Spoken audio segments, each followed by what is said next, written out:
Yeah, well, good evening. Welcome to another edition of Sky Blue Fans TV off the back of another win for the mighty Sky Blues.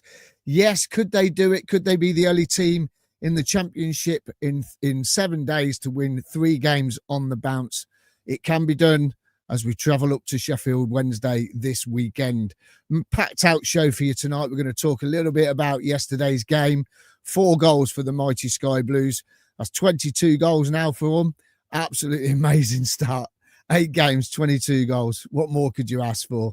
We're going to be talking a little bit about Sheffield Wednesday as well, coming up this weekend. Jack, with the stats, he's got some fantastic stats for us tonight. We've got some stats on clean sheets, yellow cards, and also starts to the season. We've got Claudio with some stats as well regarding Sheffield Wednesday games. And is Frank Lampard's winning mentality from when he was a player starting to drip feed into this starting 11 or starting or the full squad?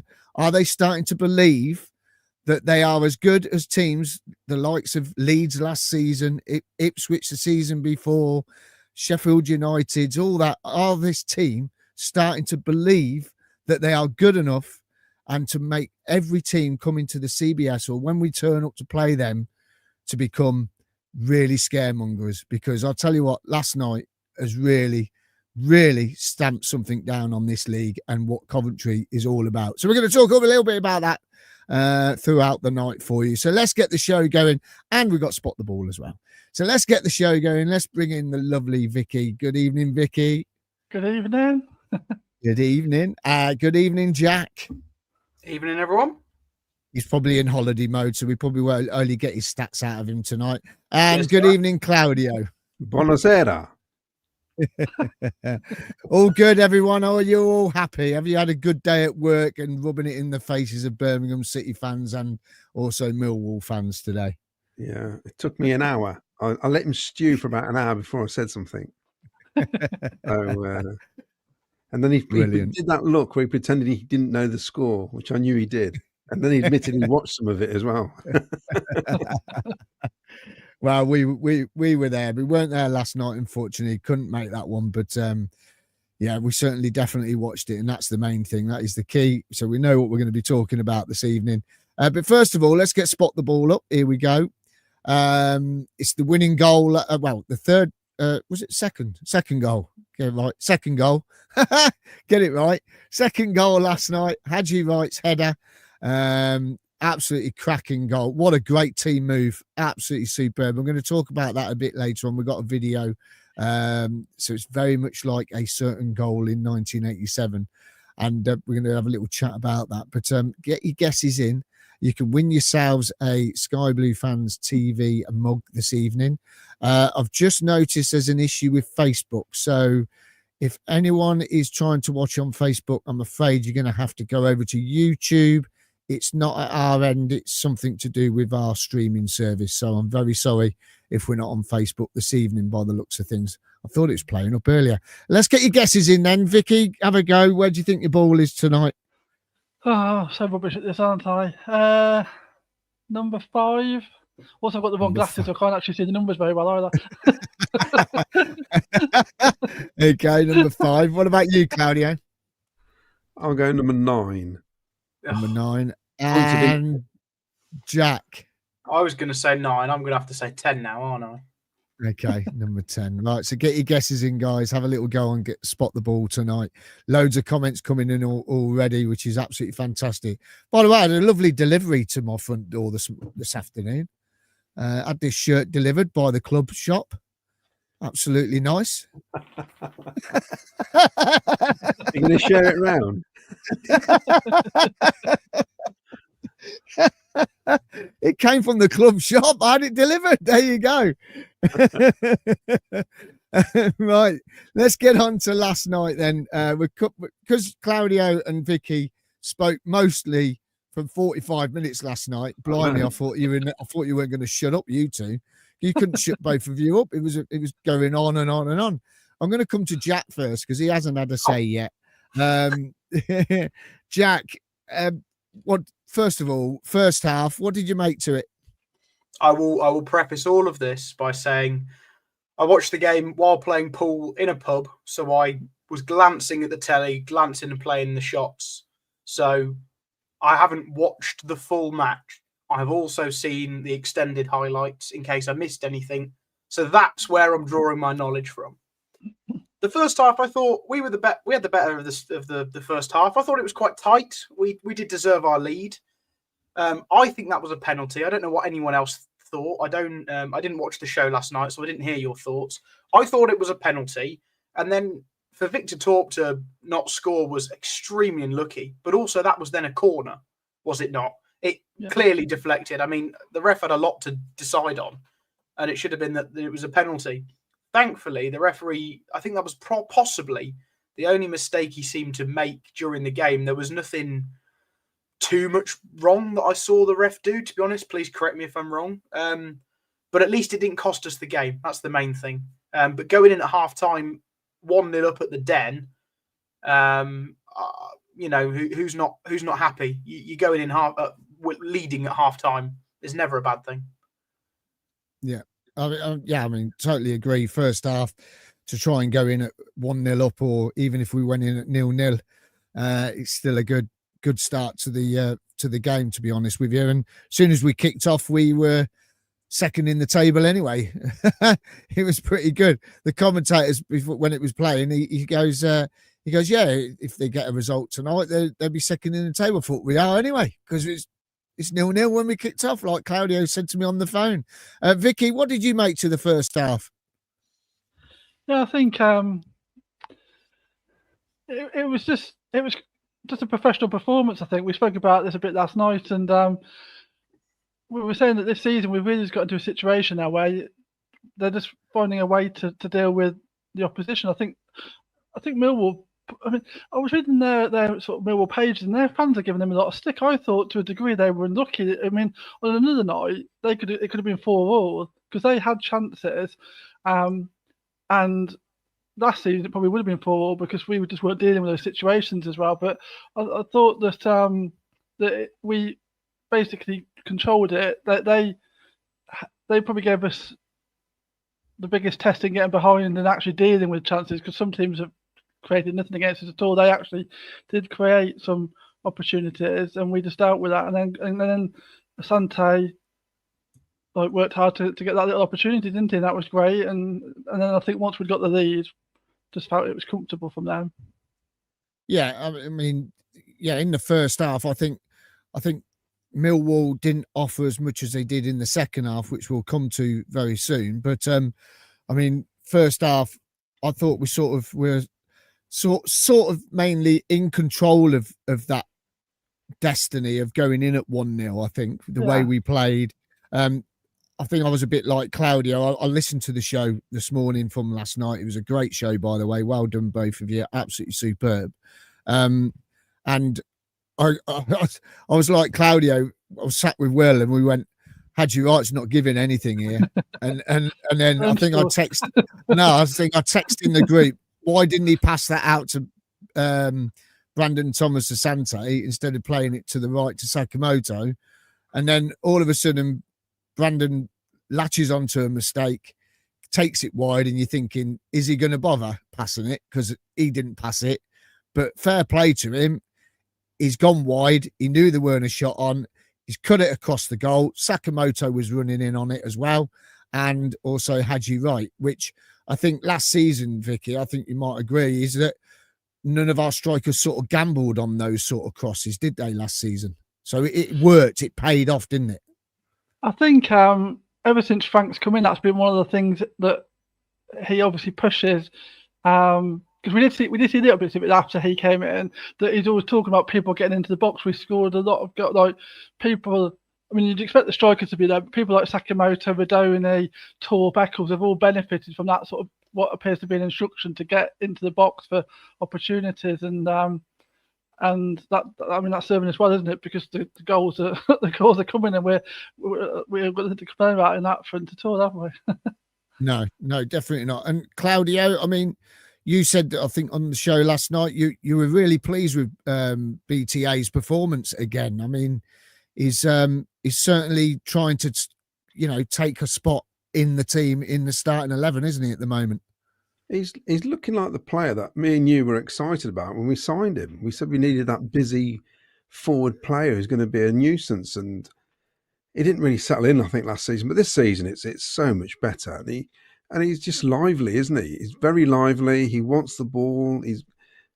Obviously his touch could be better, but he causes havoc, and that's not the first time he's closed somebody down to win the ball off a defender this season, and he's tracking back into helping out.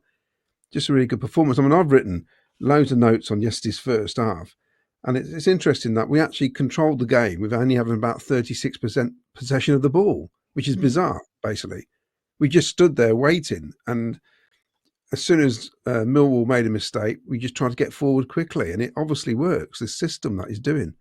We can attack really quickly. And I think away from home, we did it at Derby, didn't we, for that 10-minute spell? We scored the 3 goals. We did it at Oxford in the first half as well. It just went a bit awry in the second half. So the approach to the first half was perfect, and I didn't feel at any point uncomfortable. It was weird. But they talk about the Lions' Den. I didn't feel that at all last night at Millwall, which was watching it. And in fact, to be honest, I've not felt it when I've gone down there for an away game in recent years. It's an absolute myth, this thing about it's so difficult to play in front of that crowd at Millwall. Well, it would be if they turned up, wouldn't it? I mean, there's nobody there.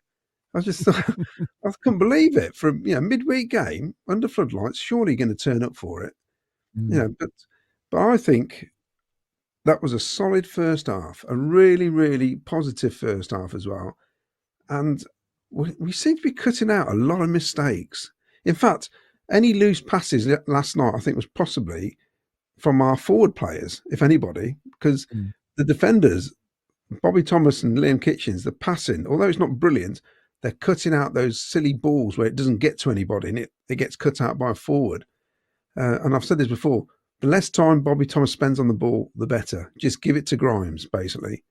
And I don't know if you all notice how many times you knock it long now. It's great, isn't it? Just get them to turn. Put the pressure up the other end. I think it's great. Really good first half. The thing I've noticed as well, Jack, is that if we are under pressure at the back, we're not taking any silly gambles now of trying to play the ball out. You've got Kitchen and Bobby who, if they can see someone approaching them at pace or trying to close them down, they will just get rid. They will just go the opposite direction, which is what we've been screaming out for the last few seasons, haven't we? Instead of trying to play it out of the box where we've slipped up a few times, we've give it away. Jamie Allen used to give it away in that 18-yard box. Bobby and Kitchen have obviously been told just get rid. Yeah, it's good because we're not inviting pressure upon ourselves anymore, are we? It's in an ideal world, we play out from the back.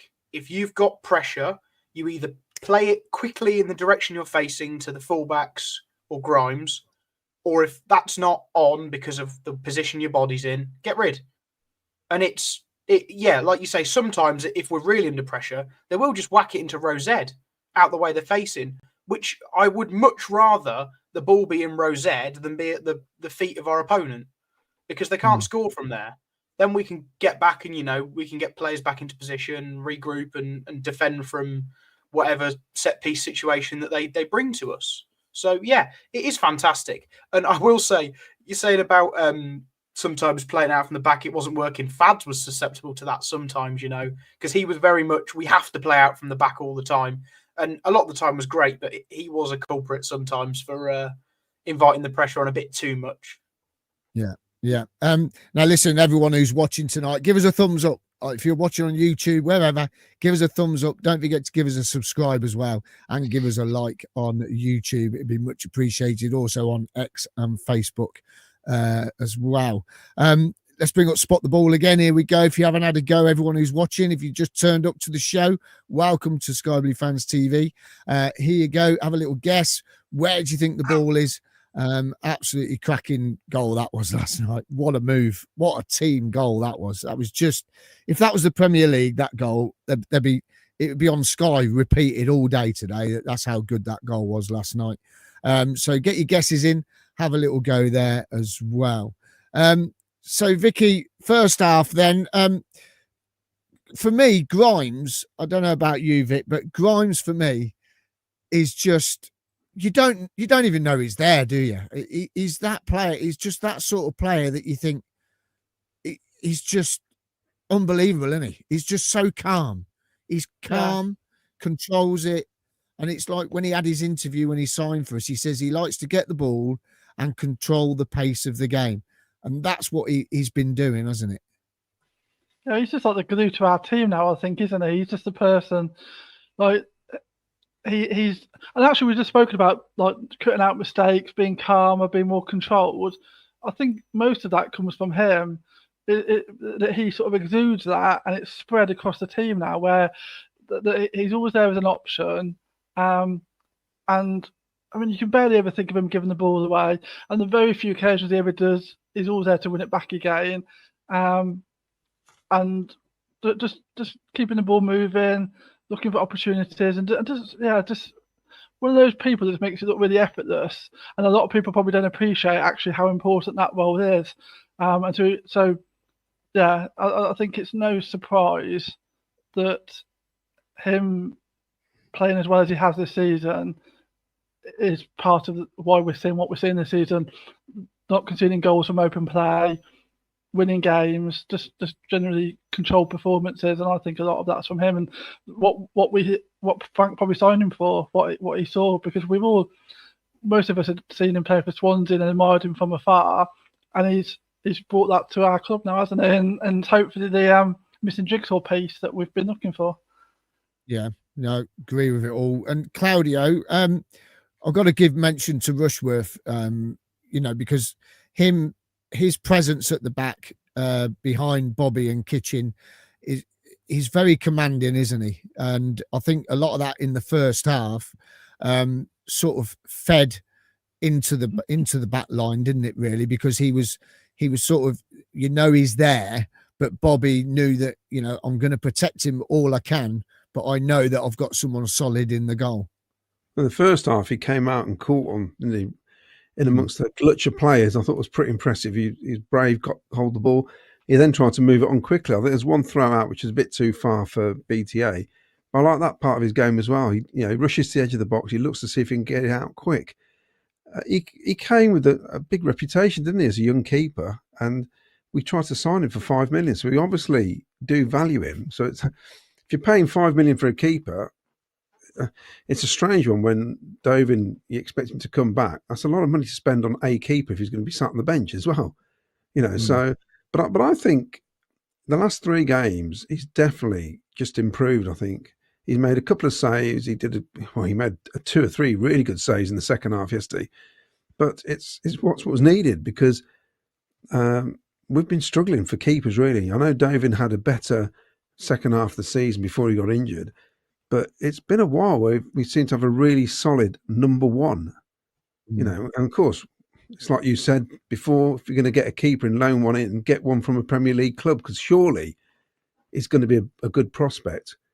And this lad looks the business now, I think. Yeah, he does look the business. Jack, do you feel more comfortable with someone like Rushworth in there? Yeah, absolutely. I said it from pre-season. There was this calmness to the whole defence, really. I know he had a bit of a rough time maybe in the 2 games with his hands or outside the box with his feet, for example. And then the first couple of games maybe could have done better for some. But since that Leicester game, 9 saves.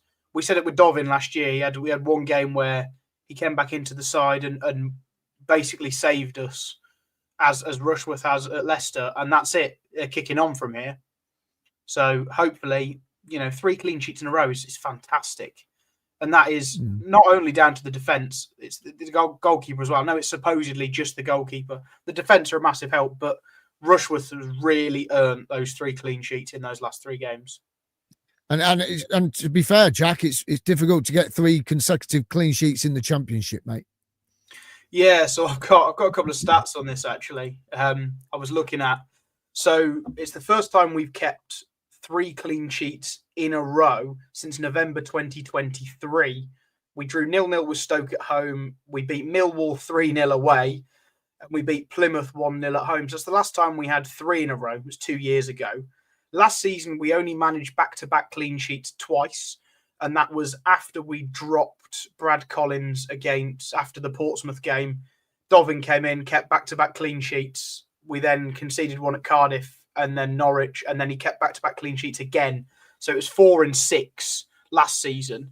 And then the time prior to keeping 3 clean sheets in a row 2 years ago was 3 years ago, and that we actually kept 4 clean sheets in a row. We beat Blackburn at home, Wigan at home, QPR at home, and Watford away. That ran us into the World Cup break. So that was 3 years ago, November 2022. So it doesn't happen often, but the fact it's happened so early into a season as well.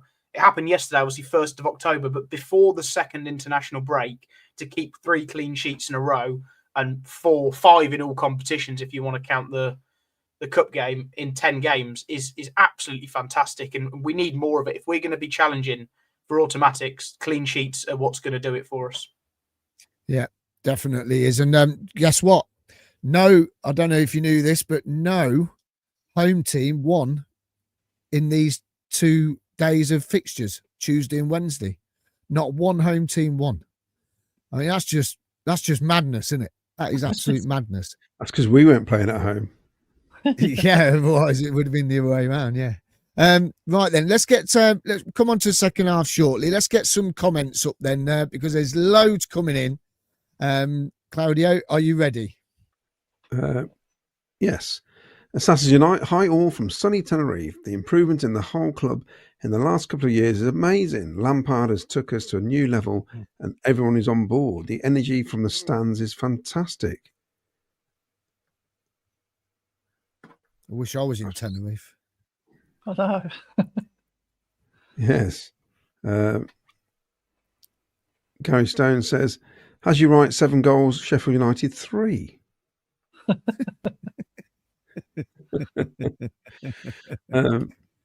Paul Cuttiford says, I do enjoy a good old-fashioned bullet header. That was a carbon copy of Houchin's 1987 FA Cup goal. And the last time I saw a ground empty like that was Man United fans at Wembley in the FA Cup semi.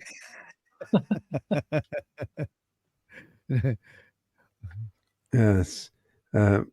Rowan Welsh says, Paul, it looked like there was more cov there than Millwall. It doesn't matter, look like it. It definitely sounded like it. That's for sure. Yeah, it definitely was. Yeah. I was surprised. I thought they'd have a big gate there. Covandy says, nice shirt, Miles. They always had it delivered today. Yeah, well, yeah. Ian Court's Invincibles go marching on. Is this our year? You never know. You never know. Finn says, different gravy, that Lee.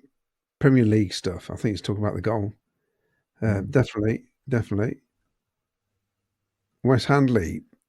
De Silva is looking more like Ashley Cole version 2. His come on leaps and bounds under Frank. Most improved player easily. He did that fancy little flick thing, didn't he, in the first half down the wing where I thought, what's he doing there?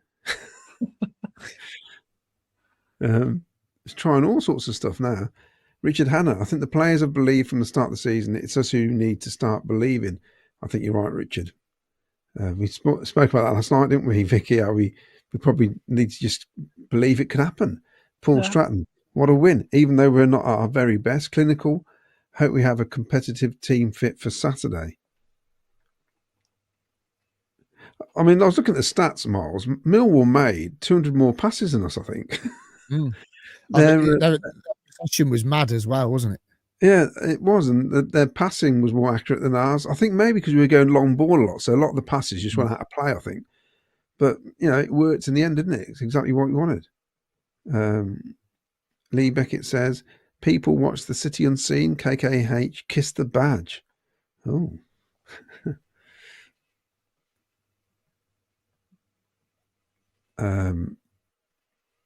Dave Knights, don't you know, pump it up. The City's going up. What a game.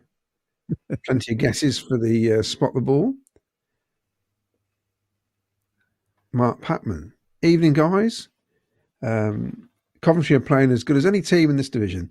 My bet on Coventry at the start of the season for Cov to win the championship isn't looking too bad now. Yeah. Still can't believe Miles put us not to get promoted. Or not even in the top 6. No, I didn't. No. So where did you think? Great. I know.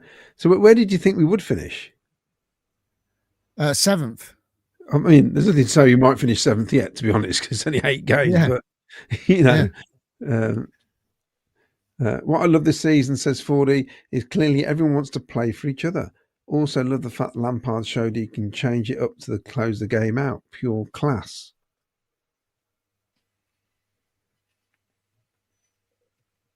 And lots of guesses for Spot the Ball. Ian Small says, great win, but it could have been 3-5. Millwall just not clinical. I thought BTA and Milan were immense. Evening, guys. Nicholas Coleman. Took a while to get out of the ground last night, but well worth it. I wonder what time everyone got home. I forgot to message Martin. Well, the M1 was shut, apparently. There was an hour diversion.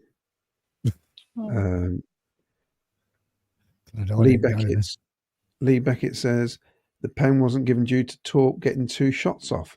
But the referee waved it away before Torp even touched the ball. Yeah. And also the player takes a bit of, that's why Torp went injured, because the guy caught Torp's foot as he shot. So potentially there's probably another foul in there. Yeah, Mad Frankie. Oh, yeah, he's neck of the woods, isn't he? He says, good result last night. Millwall manager gave us no credit whatsoever. Absolute plonker. I said to Will last night, it's a plonker. Yeah, Ralph Wiggins agrees with yes, Jack, a clear pen and then a corner. Yeah, it was actually. Assassin's Unite, so impressed with the silver, he reminds me of Ashley Cole. High praise indeed. Good evening, lots of more good evenings. Keep going down. Steve Curry, he says, Fab 4 last night and the Fab 4 tonight. Oh, evening, guys. Can we have 5 or 6, please, for the Sheffield clash, please? They're having a right old season, aren't they? Unbelievable. Can I just say before your next comment, I just hope Ken's feeling better. He's not very well. Otherwise it would have been the Fab 5 tonight. So yeah, so hope you're feeling better, mate. Got new kids on the block. Is that Yeah. Fab 5? Assassin's Unite says keeping Milan is massive for our season, and I think KKH will contribute more as the season unfolds. I would like to see, I don't know what you guys think, those two play together for longer than 20 minutes, because I think they will cause absolute mayhem definitely down that side with their pace. It's like having basically 2 Milans playing down there, isn't it? With that sort of power and strength. Yeah, and Sakamoto sort of struggled in the last 3 games a bit. He hasn't really been involved or as good as his normal self. So maybe that is a change to make for rotation, rest and rotation for Saturday. Because his end product at the minute is not quite there, I don't think, this season. A lot of his crosses can't get past the first guy. He has little spells like that, doesn't he? I think every season he's had little spells like that, and then he sorts himself out, and then he's immense again. And so it's going to come back, isn't it? But at the minute, whatever, it's just a little bit off, isn't it? And KKH and Milan are definitely starting to form a understanding with each other now, and that's just exciting to see how good that could really become. It's good for us because it's different wide play, isn't it? Yeah. Yeah. Wes Handley, what happens if Sheffield Wednesday decide not to play Saturday? Do we get a 3-0 automatic win, or will it be replayed? I think Vicky knows the answer, don't you, Vicky? Yeah, I did a bit of research to check, and so hopefully no one's going to correct me. But apparently, according to the rules, the reason it's different to the Blackburn Ipswich game was that game was called off by the referee because the pitch was unplayable, so it was out of the control of either club. If a game is called off because of the behaviour of one or the other club, then the other club then gets the 3 points. So we were saying last night we need to make sure that we don't become in any way involved with anything that Sheffield Wednesday do, so that it can only be considered that if the game's abandoned, that's Sheffield Wednesday's problem. We get 3-0 and the 3 points, and no question of a dead rubber or anything like that. So we encourage them to run on the pitch then? Well, yeah. Although we don't need to. I mean, we could probably win 5-0. We don't want 3-0, do we? I mean, come on. Yeah, we don't want the game abandoned because we'll win by a bigger majority if we actually play it. When's the last time we said that? Have we ever said that before? You know, Sheffield Wednesday have been stringing up some decent results recently. So, you know, they got a couple of kids playing from. They've got no players. It's bizarre. It makes a mockery of having a good squad. I know they're third bottom, but it does make a mockery when, you know, they're getting results at places they shouldn't be getting results. I was listening to another channel today, and they were saying about Sheffield Wednesday how, you know, they're fighting against all the odds, and they've got a young 19-year-old at the back, and apparently is really, really immense, and they've pulled off some great results. And, you know, to be fair, it looked like they were going to take away all 3 points from St Andrews the other night. It was one last gasp goal, and that hit the bar and just went over the line. So, you know, they could have been walking away with 3 points on Tuesday night. So this isn't going to be easy, which we'll talk about later on. But you know, we are going to go up there with a bit of a bounce, aren't we? So, you know, we're all going to be expecting 3 points Saturday. But you know what happens? That happens. We end up hitting a banana skin. Yeah. Henry Hill says, I knew we were going to win as soon as I won £10 on a £5 scratch card on the way to the game. SBA travelling with Ipswich, cracking atmosphere, more away fans and home fans. Dave says, evening guys, nice to see every player fighting for the ball. Their commitment is there with the passion, PUSB. Assassins Unite, 3 clean sheets on the bounce, correct. When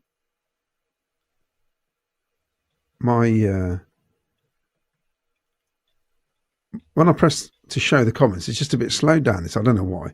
Nation Radio Coventry says, evening Tony, Millwall fans fighting amongst themselves as well last night. Well, they weren't happy. They did well to find somebody to fight with. Paul Stratton, Frank's tactics worked a treat. Let them have the ball, not do much with it, then break, score, clinical and ruthless. You're right, Vicky, because I've about what some of the Millwall fans were saying, because as far as they're concerned, they were garbage last night, regardless of the chances they said they missed. They just never felt like they were going to score anyway.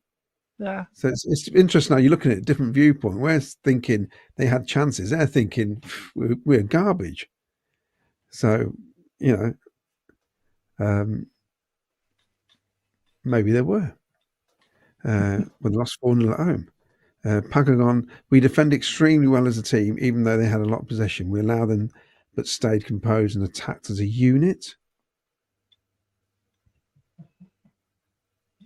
It's like that's very much like. Do you remember when we went to Sheffield United away last season and they scored and then they let us have quite a lot of the ball, but we never looked like we were going to score. Like I think we might have had more possession than them at that game, and now we're doing that to other teams, like letting them have the ball if they want it, but in those sort of dangerous areas. So we've almost flipped into that team that was a promotion pushing. I mean, it's great, isn't it? That we. Anyway, sorry, carry on with the comments. Sonny Jags, it's been such a good start to the season. Are teams not turning up, or are we just too good? I still think we have a few more gears to go, but I've always said we need to be there or thereabouts come January, and we need recruitment. If we get 2 players in January, what positions are key? There you go. That's a question from Sonny Jags. So if we were to get 2 players, where would we be looking? I think another striker, just really for fighting for the place. I think I've said it on here before. I think bringing in a new right back with Kessler Hayden, and we brought in a new left back with Brow, and then we got our new centre back. I keep forgetting his name, because he ain't played. He only played last night, didn't he? I think that we need another striker just to shake it up a little bit, to make people more determined to fight for their place. And same as midfield, I think we're lacking in we can't rely on Jamie Allen all season. We can't. We literally can't. He did great when he come on, but I sat there and I said to Will, how on earth is this man still playing for us? I just can't believe it. He's a great, he's been a great servant for the club. We know that. He's been brilliant. I'm not knocking him. I just can't believe he's still here. It's unbelievable. I don't know what you think, Vic. Where would you strengthen? Yeah, midfield for me as well. I think that's where you need the depth, because we've seen, haven't we? It doesn't take long if you get a couple of injuries. Like if Torp's ankle puts him out on Saturday and Rodoni's still out, you're starting to get thin on the ground there. And I agree with you. Alan's been a great servant to the club, but he can't be the long-term answer for a team that's looking to get promoted. For me, he's like, as a squad player, I mean, I think he's probably got past that now, really, for a top championship team. But he's not someone you want to be bringing on week in, week out for me. And that's probably the one position where we didn't add anything in the summer. And I think we need to. If we can. Because I think it'll only be one in January. I'd be surprised if there's two. I think it'd be one in January again, and I'd go midfield. Yeah. What about you, Jack? I think one as well, and I think it'd be a creative attacking player, sort of a number 10 come winger, maybe that can play in both positions, possibly even a loanee that would get us over the line. I think it is the depth, like Vicky says. It's quite easy to go to a sort of flat three across midfield, where you lose the number 10 position, or potentially even go to a back five where you lose that number 10 position. But the depth in that number 10 and wing areas are our weak point at the moment. So, Efron's just been out. We've had Asante playing on the wing. It's not his natural position, but he's performing very, very well. Tats has performed poorly over the last 3 games. So it's Kai Andrews going out to play on the left wing for 10 minutes at the end of the game. That's fine, but it's not an ideal position. Come that Christmas period, the January period, where we're playing every other, 2 times a week, 3 times a week, we need that depth in that positions. I don't think we need another striker, to be honest. I think we've got that covered, especially because Asante's preferred position is a striker. So, yeah, someone in the attacking third for me. Claudio? Yeah, I think we're still lacking on the creative side, even though we scored 20-odd goals. But I think we still need something a little bit more special going forward, because there were times last night in the final third where our decision making is poor still, and this is a lot, not just one player, 2, 3, 4 players can't seem to see the guy who's free at times, and they take the wrong option. They either give it to the wrong man or go backwards because they don't know it. They can't see that through ball. Happened 2 or 3 times last night. We could have put that game to bed in the first half, really. So that's where we're lacking slightly. Doesn't help because Rodoni's not playing last night, because I'm sure if Rodoni's playing last night, he'd have seen some of those passes probably. So that's where we are lacking when somebody like Rodoni isn't around, and you're having to play Josh Eccles in his position, and Josh Eccles cannot see those passes. He's a great lad. He puts in a lot of effort. Yet again, another solid performance, but he's not a creator, is he? He's another, I would say, a destroyer, really, more than anything else. So we kind of played yesterday's match with 3 midfielders, of which 2 are really defensive midfielders. Yet one of them was playing further forward, which is interesting, isn't it, really, when you got Torp in the team? I'd love to know why he's doing that. Be interesting. I mean, they don't really ask him, do they? Why is he chosen to go that way around with Eccles and Torp? Because you'd think Torp be better off higher up. Plus, he can hit a ball, from the edge of the box. So I would say a creative midfielder. I think defensively, think about it. Bidwell's there. Whatever you think of Lati Bodier, he's still can play in defence. We've actually got quite a few defenders now, so there is cover, isn't there? But definitely more on the creative side.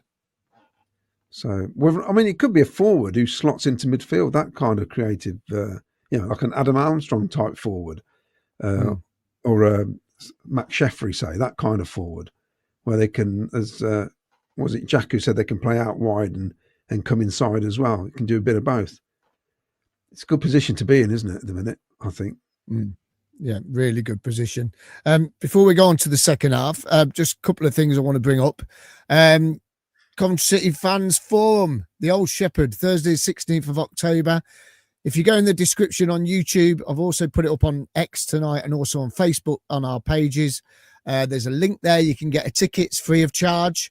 Why not come and join us again for another night of great fun? It's the Thursday before we play Blackburn on the 18th. Come and have your say about what you're expecting after the international break. Also, we've got a quiz as well, Cov City quiz and raffle prizes. We've got some great prizes. I've had a few messages off fans this week. They're going to donate us some lovely prizes for you all. And one of them is a signed picture of Ian Wallace in his egg timer kit, which is absolutely superb. And another one is a picture of Keith Houchin's diving header at Wembley. So there's two of the prizes up for grabs. So please, if you want to get some tickets, head over now to our Facebook page or X or on YouTube. In the description, there is a link to get your tickets for this event. And we might have something else to say on this probably next few days or so. I'll let you know. Where is that going to go, or is that staying? I want to give a massive I've got two big shout outs to do tonight. One is to Terry Hewins. Terry Hewins does all our thumbnails now for YouTube. Absolutely fantastic job, mate. He does them last minute for us. It's like I message him and he's on it, and you're like, oh my God. I feel really bad because I keep saying, right, we've got one tonight. We need it now. And he's on it. He's really good. But him and his lovely partner, they've got their own little media company, social media photography and videography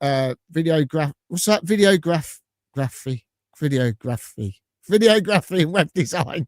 I'm hopeless, aren't I? I'm thick, and I follow them on Facebook, Instagram, and also head over to their website. And he's gonna come and they're both gonna come and do a promo video for me of me DJing. That's exciting. I'm looking forward to that. So thank you very much to Terry Hewins for doing all our thumbnails. Also, Matt Reamy, he got in touch with us. He works for I think it's CBS he works for, and he's done our new intro, which is absolutely superb. So thank you very much, Matt Reamy.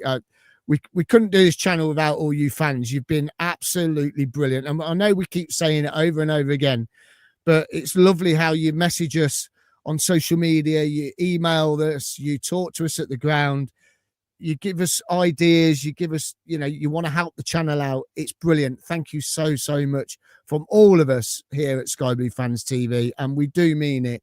It is absolutely brilliant. So please come down on the 16th of October to the Old Shepherd. Get your tickets now. It is free, which would absolutely, it's going to be a cracking night. So superb. So we're looking forward to that one. Right, let's go to the second half then.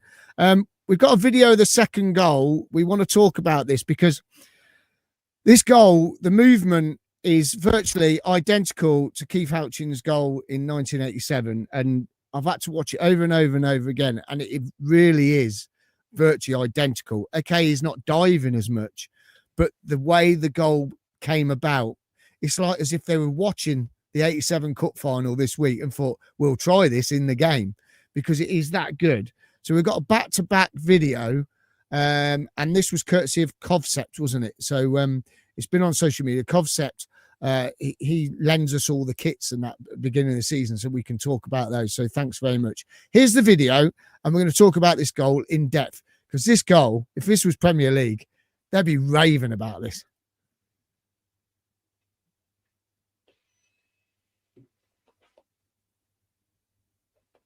Boom.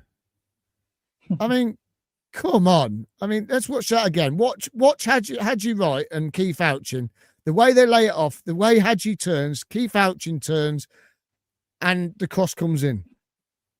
Claudio, you first, because we were both there that day. These two youngsters weren't there. They don't know what they're on about. We were there that day. But when you watch that back, it is literally identical, apart from he's not diving as much. You know, it reminds me of, when football, was it the program with Frank Skinner, Fancy Football, used to do the Phoenix from the Flames, where they do a reenactment. That's exactly what it looked like, where let's do the reenactment of Houchin's 1987 FA Cup goal.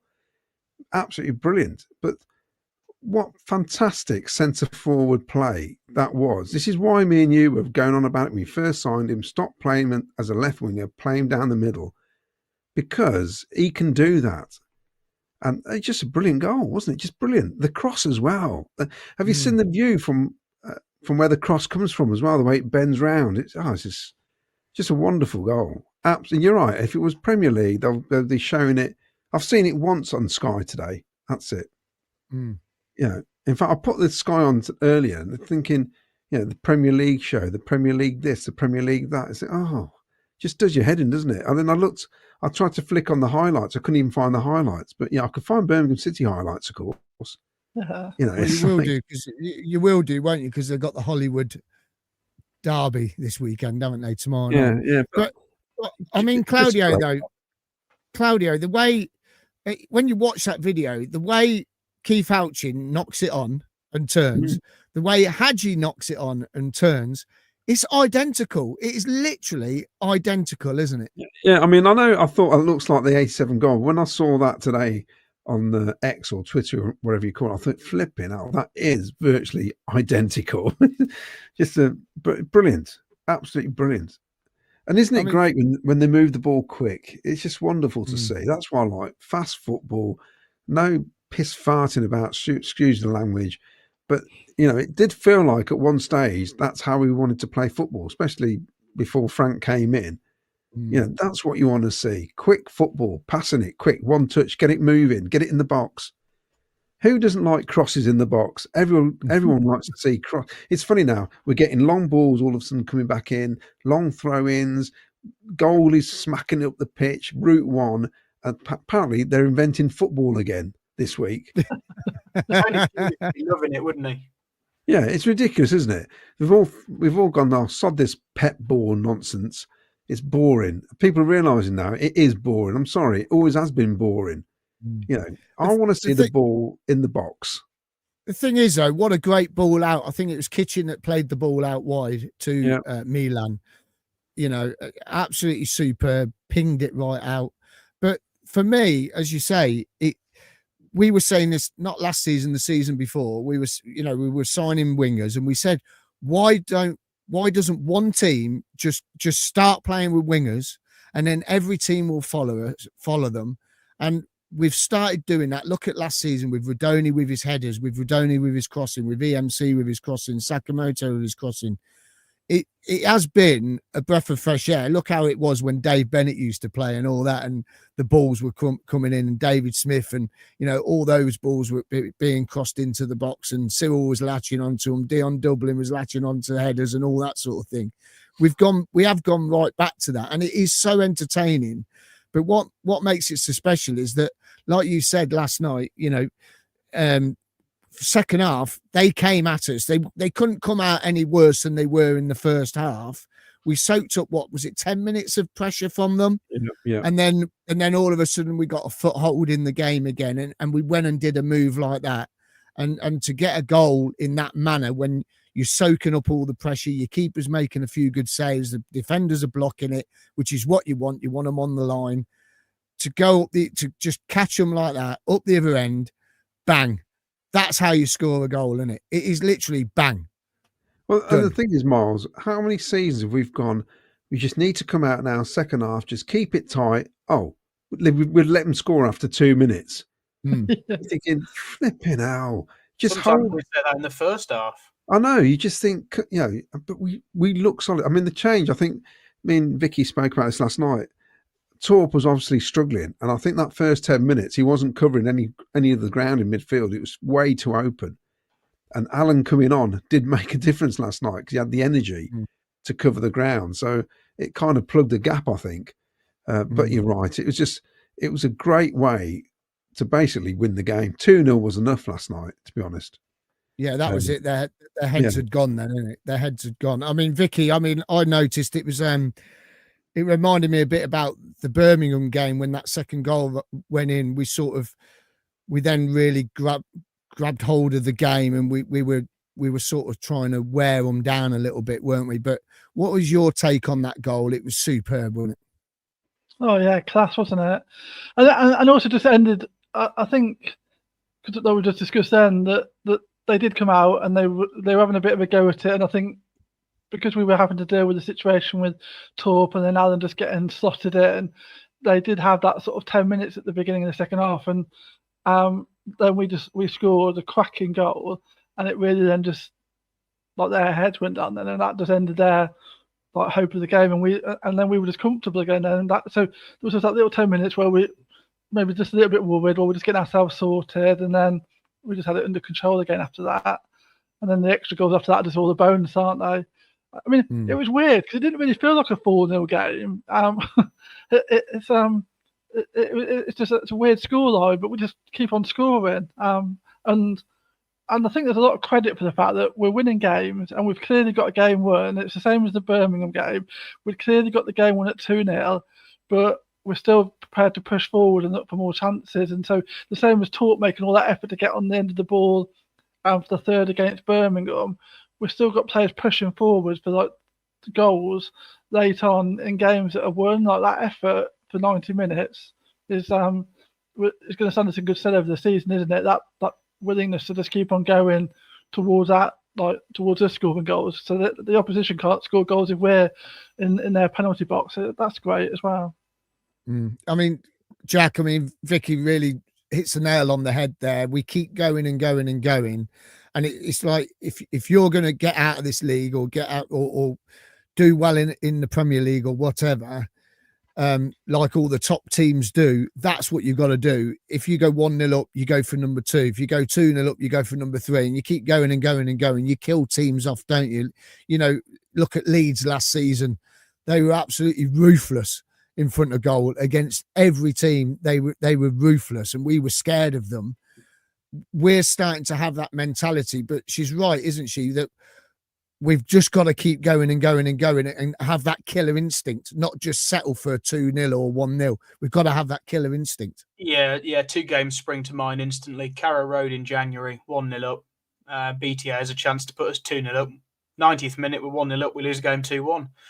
Another one as well, just before Christmas 2023, we're 3-0 up against Swansea with about 20 minutes to go. We get the 4th goal, it's game over. But we drew the game 3-3 because it was Swansea. So now it's like, we're 2-0 up at the Den, but they could score 2. Let's get a 3rd. They could score 3. Let's get a 4th. Absolutely. Keep going. Why not? The goal difference is already another point, isn't it? Essentially, at the moment, we're essentially a point ahead because of that goal difference. Am I right in saying that our goal difference is bigger than the amount of goals any other team have scored? In the whole of the EFL. Bristol, in the Championship, Bristol City have got 14, and our goal difference is 15. Yeah, but it's better than all 70 clubs in the EFL. And like you say, someone said earlier, Sheffield United have only got 3 goals. Well, Brandon Thomas Asante's got 3 goals. Victor Torp's got 5. Hadji's got 7. And 2 of the matches were goalless. That's mad, isn't it? Actually, when we had that Hull game at the beginning of the season, I'm not sure that many of us predicted that the next 7 games were going to be like they have been. It's got a bit crazy. No one would ever have thought that, we would be unbeaten after 8 games, second in the table, could go top on Saturday, and win 3 games on the bounce in 7 days, in the Championship, which is it's a hard task to do. But I mean, carrying on with the second half, third goal came. Well done, Ellis Sims. Bloody hell. Well done, Ellis Sims. You know, he got to the ball twice. He flicked it on, tried to flick it over, probably far corner of the goal, didn't reach it. Bobby Thomas, fair play to him, kept it in, heads it back, hits the bar, comes off the bar, Ellis Sims, bang, header. Vicky, you must have been well happy for him last night. I was delighted. I think also in the past couple of games when he's been coming on, like for his sort of super sub at the end, sort of an assist for Norwich, an assist against Birmingham, and I just really felt like he deserved his performance in recent weeks has deserved a goal, and so yeah, I was delighted that this one was actually his goal. So yeah, that was great. But like we spoke about last night, we've seen players like he was being worried because we've seen people miss from. I mean, you think that's impossible from there, but you've seen people do it. So just to keep composure, and make sure that he doesn't like headed it in was good. Yeah, well, I mean, you look at Tats had a chance, didn't he? Near post, it come off the defender and went out for a corner. But you know, Sims had to be there. He not only knocked it in, he had a great flick on, didn't he? He flicked it over, and great from Bobby Thomas again. Like we were saying earlier on in the show, people in the box.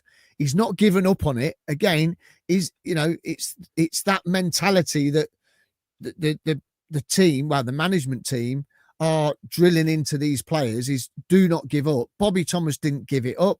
He's headed it back. He's come off the bar. He's knocked it in. And do you know what? I haven't said much about the Birmingham game because I weren't on Sunday, but Sims, you know, he did really well with that long punt. It was from Rushworth, weren't it? Rushworth played it over the top. Sims has brought it down, and I thought, it's just a little bit too much on it. But if he hadn't have stretched for it to get a foot onto it, Allsop wouldn't have fumbled it and Torp wouldn't have got on the rebound. It was because the way it came down and he had to stretch, I think that put Allsop off, which meant he fumbled it and then Torp latched onto it. So he's had two great substitution appearances, Sims, in the space of a matter of days, Vic. Yeah, and we were saying last night, I mean, we saw in the first season that he can score goals, and so it can only benefit the club if you've got a happy Sims who's playing well and feeling confident. And so a couple of good performances, a goal. He won the ball back as well for the fourth goal. And so obviously that wasn't his goal, but he was involved in the build-up, coming back and actually participating and sort of just looking like he's actually enjoying being on the pitch again. And when we've got obviously what is a relatively small squad, you need all of the players to be contributing, and he has in his he's come on like all the subs. Actually, we spoke about this as well last night, Claudia, didn't we? All of the subs came on last night and influenced the game and are contributing something, and that's just great to see, isn't it? Yeah, it really is. I mean, and going on to the fourth goal, Claudio, what was great was that, you know, Kessler Hayden picked up the ball and he slowed his run down a little bit to let Milan have the overlap, because we caught them out, didn't we? They were pushing forward. We caught them out. Kessler Hayden just slowed his run down a little bit, so Milan could have the overlap. He's then played it in, and then he's moved away from the defender, and Milan slotted it back to him, and he's hit it. Okay, it's took a deflection, but if you don't hit it, goalward bound. It don't matter how it goes in. It was on target. It's his goal. But that slowing the play down to allow the overlap, I thought was very clever of him. He's a very good footballer, and I think he's been Player of the Year at Preston and a couple of times before elsewhere, apparently. So he's a good player, and it was exceptional. And also the shot on goal, I think, would have gone in had it not hit the guy anyway. I think it was going the opposite corner. So. But I just think it's such a great sub to have on. And every time he puts him on, I always think he's going to take Milan off, and he doesn't, does he? He plays him out wide as a right winger pretty much. So no, very good, and a great goal, and just a wonderful evening. Yeah, absolutely brilliant evening.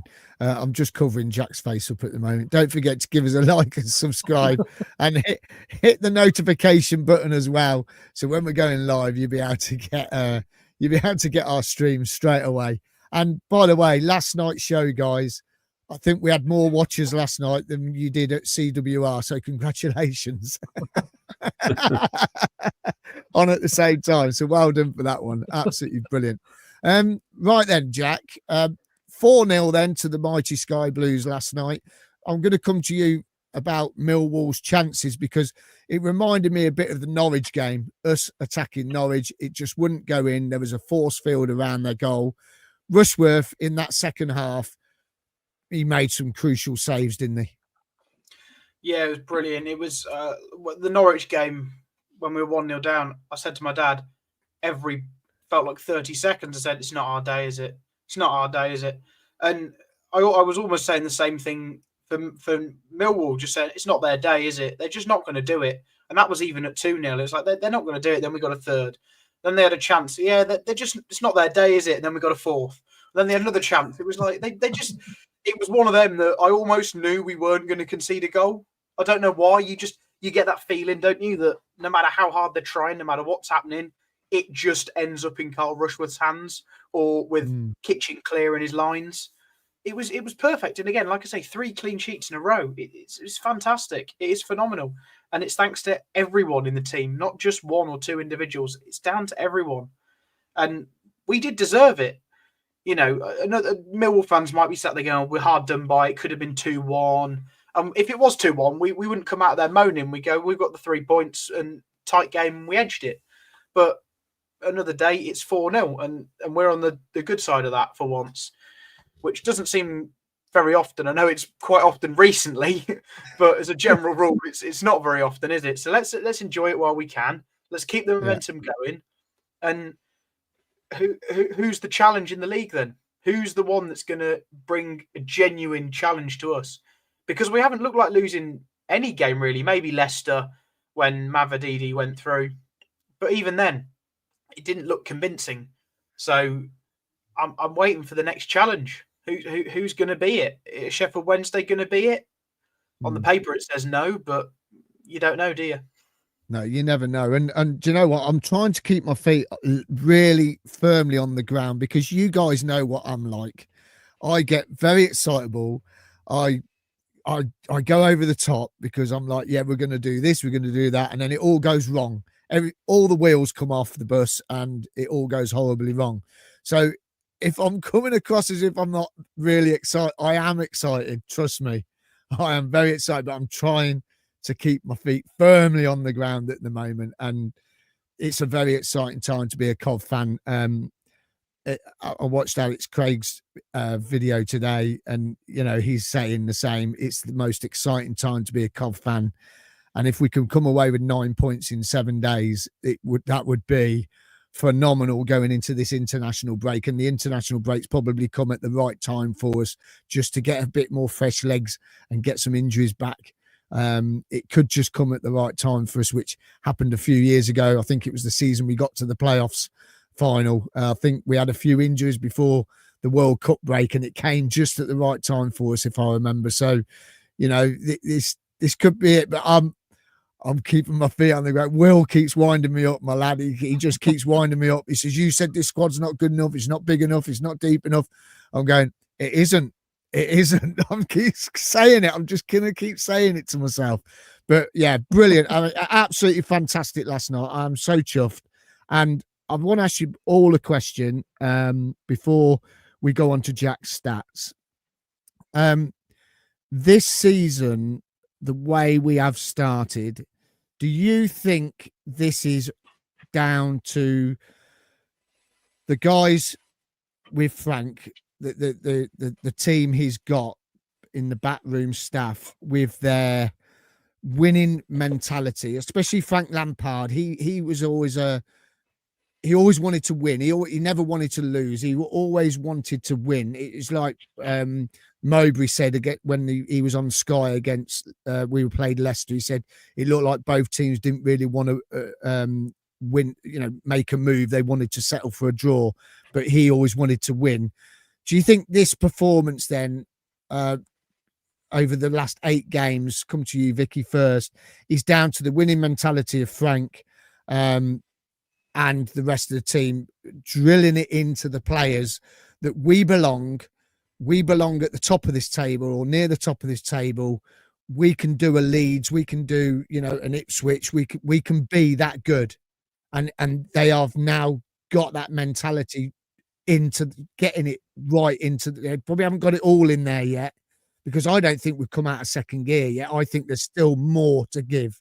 I think there's still more improvements. I think there's more to give. Do you think he's managing to do it? That he's, just come on, we can do this.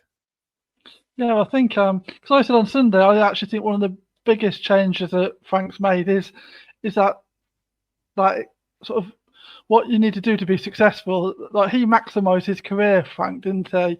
He put in the effort to be the best version of himself that he could be, and get the caps ring and win the trophies with Chelsea and sort of Man City and whatnot, and actually be the best version. And it feels to me that that's what he's brought. He said to this group of players, "Look, you've got it in you, but this is what's expected. If you want to hit these levels, this is what you're going to be doing week in, week out. What you're going to do in training, what you're going to do on the pitch."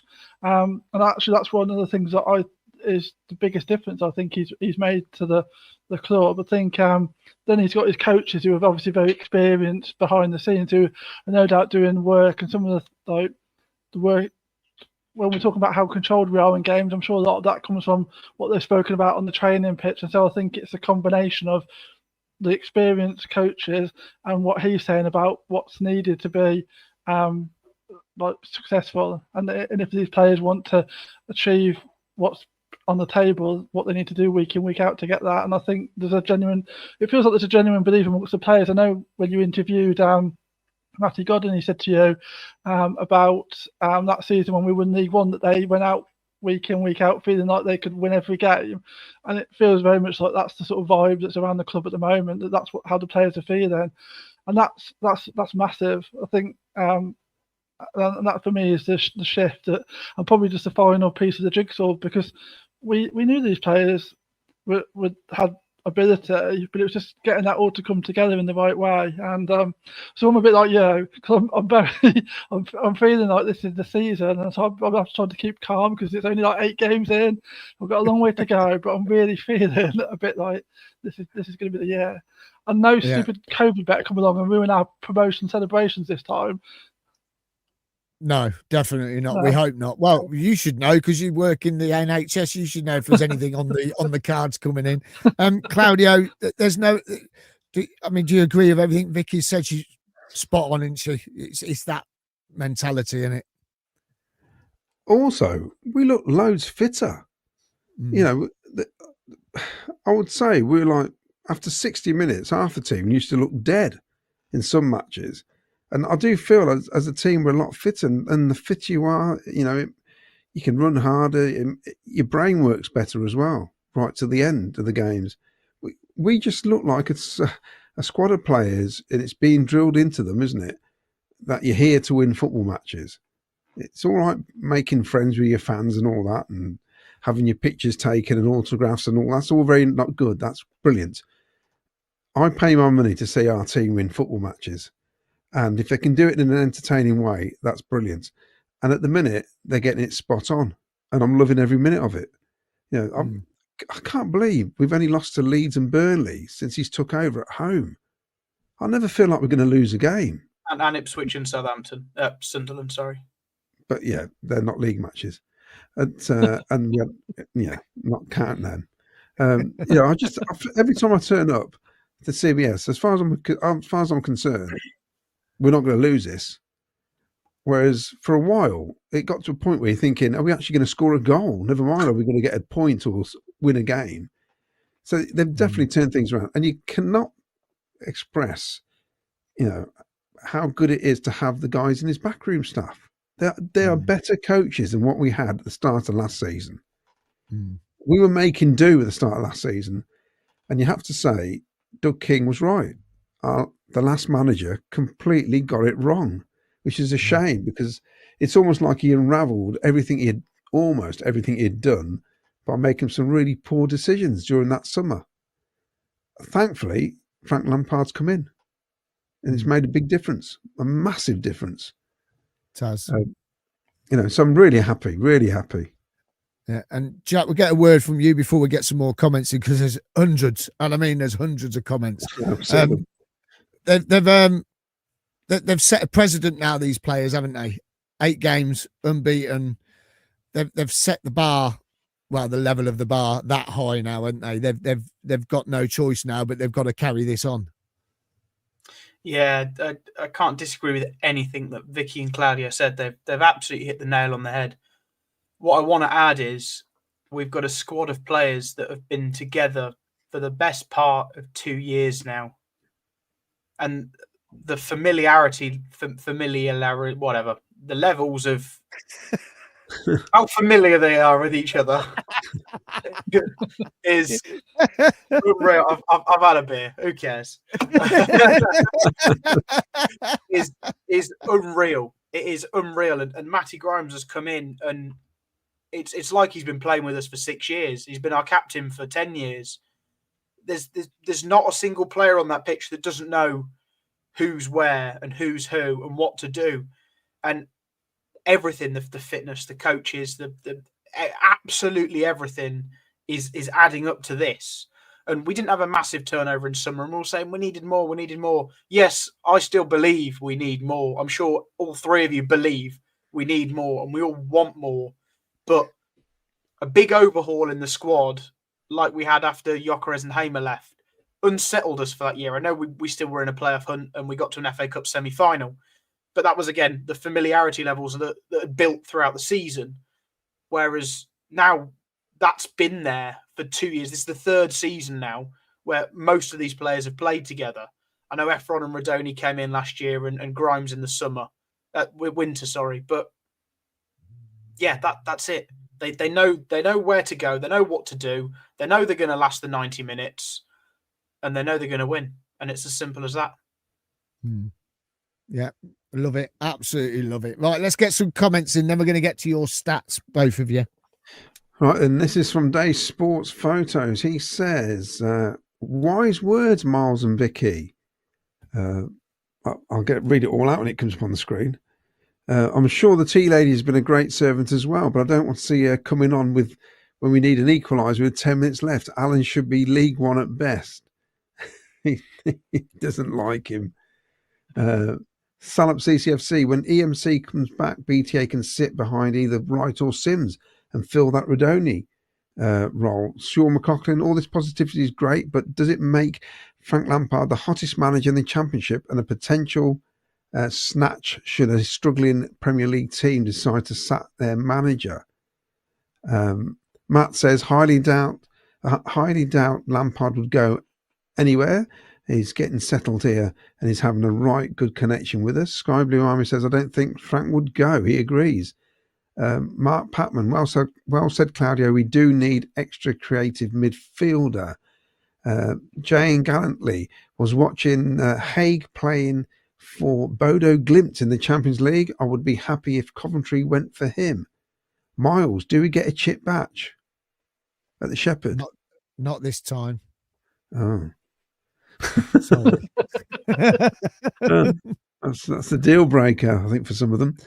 40, what should help us in January windows if we are top and we become more attractive to players who want a pathway to the Prem?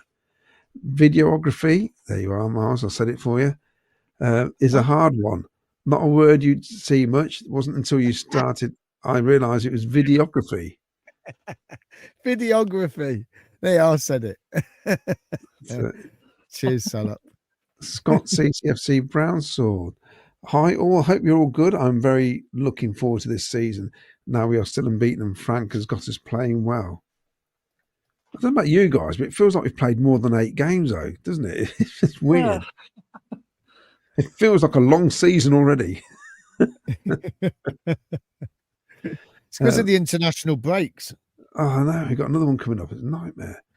Rich T says, I said wow in 87 and I said wow yesterday. Can I just say, Claudia, you're 30 minutes behind the comments. I won't. That's how many we've got. We'll get there. We'll get there. I'll skip a load out. Nicholas James, good evening to you all.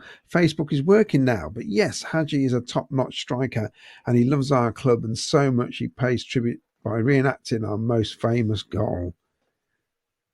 Do you reckon they did that in training? Imagine that. If we get a chance tonight, let's try and score that 87 header. That's what I said. I reckon they were practicing it in training because it was literally identical. Well, yeah, we had the own goal at the weekend against Birmingham, didn't we? That's the Gary Mabbott knee. We've had the diving header.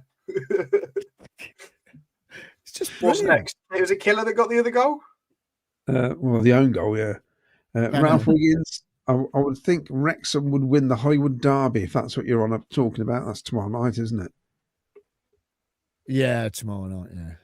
Yeah. Salop CCFC. I suggested to Jonah Fatcat, of course, Jonah, who is coming on Saturday. Be interesting because he's going to have a beer apparently beforehand, to do a watch along to the FA Cup game and do a live reaction as a support who has never seen it. I was in Ghent in '87 and could not find anywhere showing the game in Belgium. Oh no! Wow. You wouldn't in those days, would you? Mark Patman, that great clip of the '87 FA Cup, Houchin goal, and the goal last night is identical. Does that say something about this year? Could it be our year again in the FA Cup? Who knows? It could be again. Can't do both. We can have. Here's a question then. What? Just star that one. Question for all three of you. All right. If you were to take it now, going up, or an FA Cup run, Vic? It's going to be going up now, isn't it? We've had our cup run. We've had our trips to Wembley. Now we want Premier League football, and then because then we want Europe. That's what I want now. I've fulfilled my dream of seeing Coventry at Wembley. So now I want to fulfill my dream of seeing Coventry in Europe. So we've got to get to the Premier League and get ourselves some European football. Hang on, Vic, we're going to Europe in 4 weeks. It's Wrexham, innit? It's a foreign country. The oldest European ground. Jack, what about you? It's going up, innit? There's no contest. It's going up. Yeah. I've got 13 new grounds to do in the Premier League. We've got to go up. Claudio? Promotion. Definitely. Yeah, I'm fed up now. I'm getting too old. Can't hang around anymore. 2001, it's ridiculous. Well, I'll tell you what, I messaged our Sunderland friend the other day on Facebook because he put a post up. He was on his way to Nottingham. And I'd said to him, it's a breath of fresh air that you've gone up and you're giving it a right go. And I would hope that that's what we would do. And to come away from the City ground 1-0, I thought was a brilliant result for them. And fair play to them, they're giving it a go. And I hope that if we go up, we would do the same. Try and give it a go. So, yeah, brilliant stuff. I think you need to. You need to. Yeah. Paul Cutterford says, "Seeds where you are after the game show is not a thing anymore for me. It's just lost its sparkle." Mick Kelly, unusual for a keeper to catch a ball instead of punching. Yeah. Michael Cronin, hi. So right, Claudio. Cut out the piss farting about. Move onwards and upwards. Great result. Nicholas James. He says, I'll put it on the screen. I think you can grab some chain cutters, Miles, and allow yourself to get excited and dream. I think they're generally the real deal this season. Frank has really transformed every player. The mentality has become that of serial winners. I really feel a determination to stay at the top. This group know they can beat anyone in this division. There you go. I actually think as well, I don't know what you guys think, that Frank's got better this season as well. I feel like he's pushing himself to be a better manager. I think he's made decisions in games this season that he was getting wrong in some games last season. We threw away a few points last season when I think he got some decisions wrong towards the end of games. And so it's like he's getting better as well. So everyone's stepping up a level, and that's great. And I don't know if you guys feel anything similar around that. No. Yeah, definitely. No. Definitely Yeah. agree. He's upped his game. He's definitely upped his game. I think everyone has. I think everyone's up their game. Absolutely. Salop CCFC says, it's down to stability in the ownership and management, stability in the footy managers, coaches, and stability in the players, not selling big players, not bringing too many in. And we own our own ground as well. We've got a home. Raymond Ryan, whatever Ellis does, it's not good enough for some fans. He's working hard in the time he's getting. In his last few games, he's been a handful for oppositions. Mark Patman reckons that Frank Lampard is the real deal. Paul Stratton. Miles, 100%. Coaches have worked wonders with our defence. Team is loads fitter, but best we play attacking football now. Well done, Frank, and your team. Yeah, you don't score this many goals. And it's how many goals since he's been in charge? It's a ridiculous amount, isn't it? 103. Yeah, you don't score 103 goals while not going forwards. It's In impossible. Is it 300 and something days or something? He's been in charge. Yeah, it was November the 27th. I think we hired him. Yeah. That season that we got relegated to League Two when we were just dire. I think we did. Wasn't it something like 37 goals all season? Like you turned up thinking we're not going to score, and we just didn't.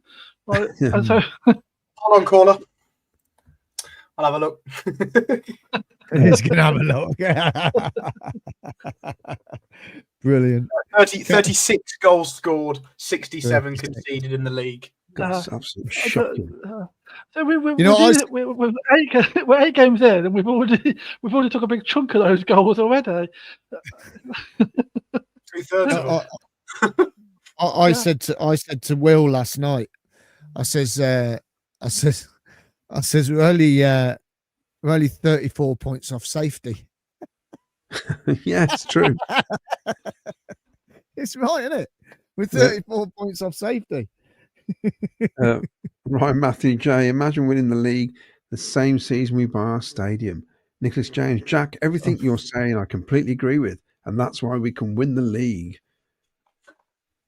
Gosh, this is great stuff. We're favourites to win the league now, apparently.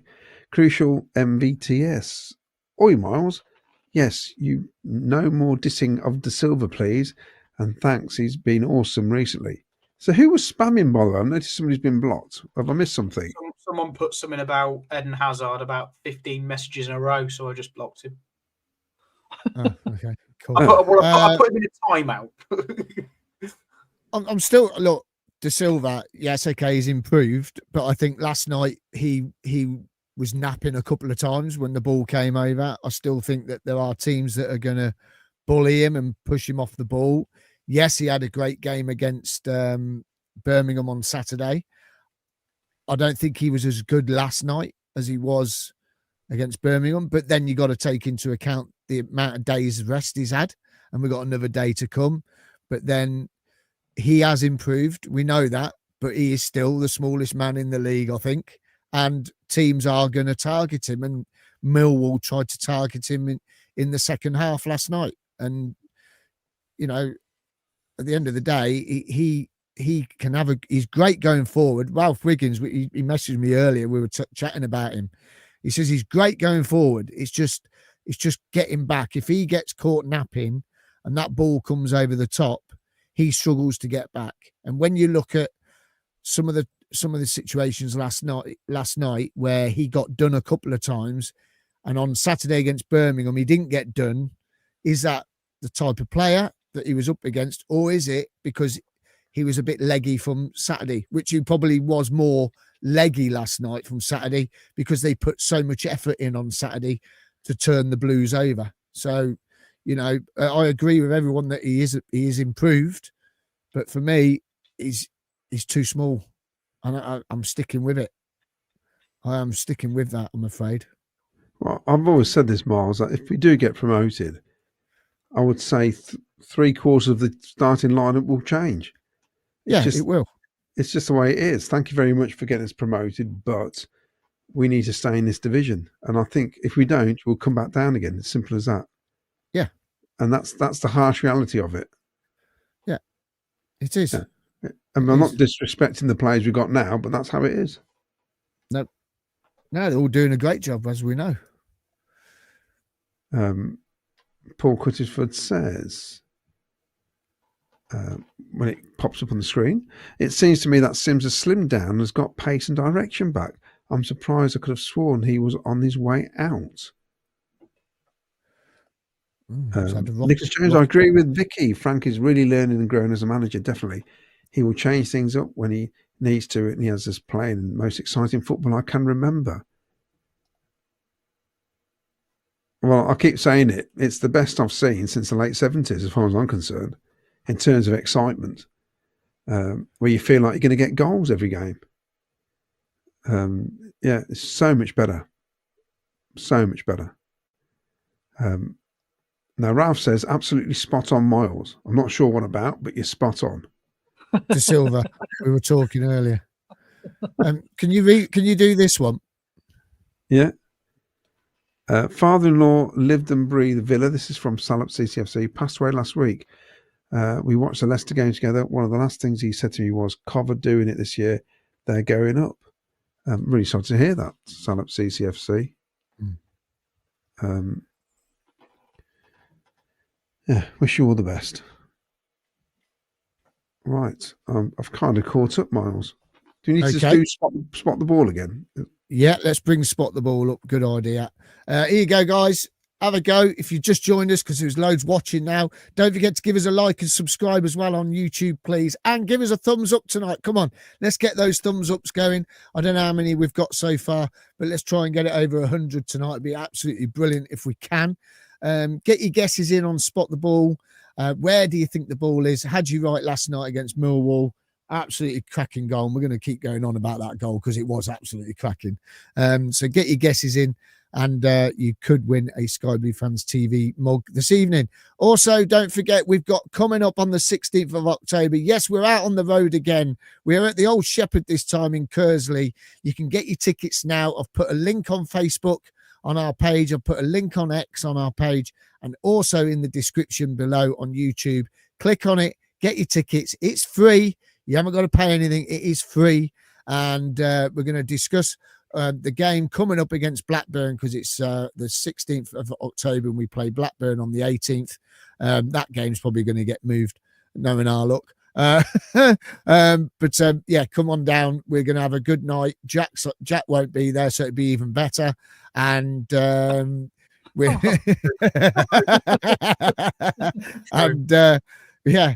And we're going to have a quiz, Cov City quiz, raffle. We've got some great prizes, a signed picture of Ian Wallace and a picture of Keith Houchin's diving header at the Wembley FA Cup final.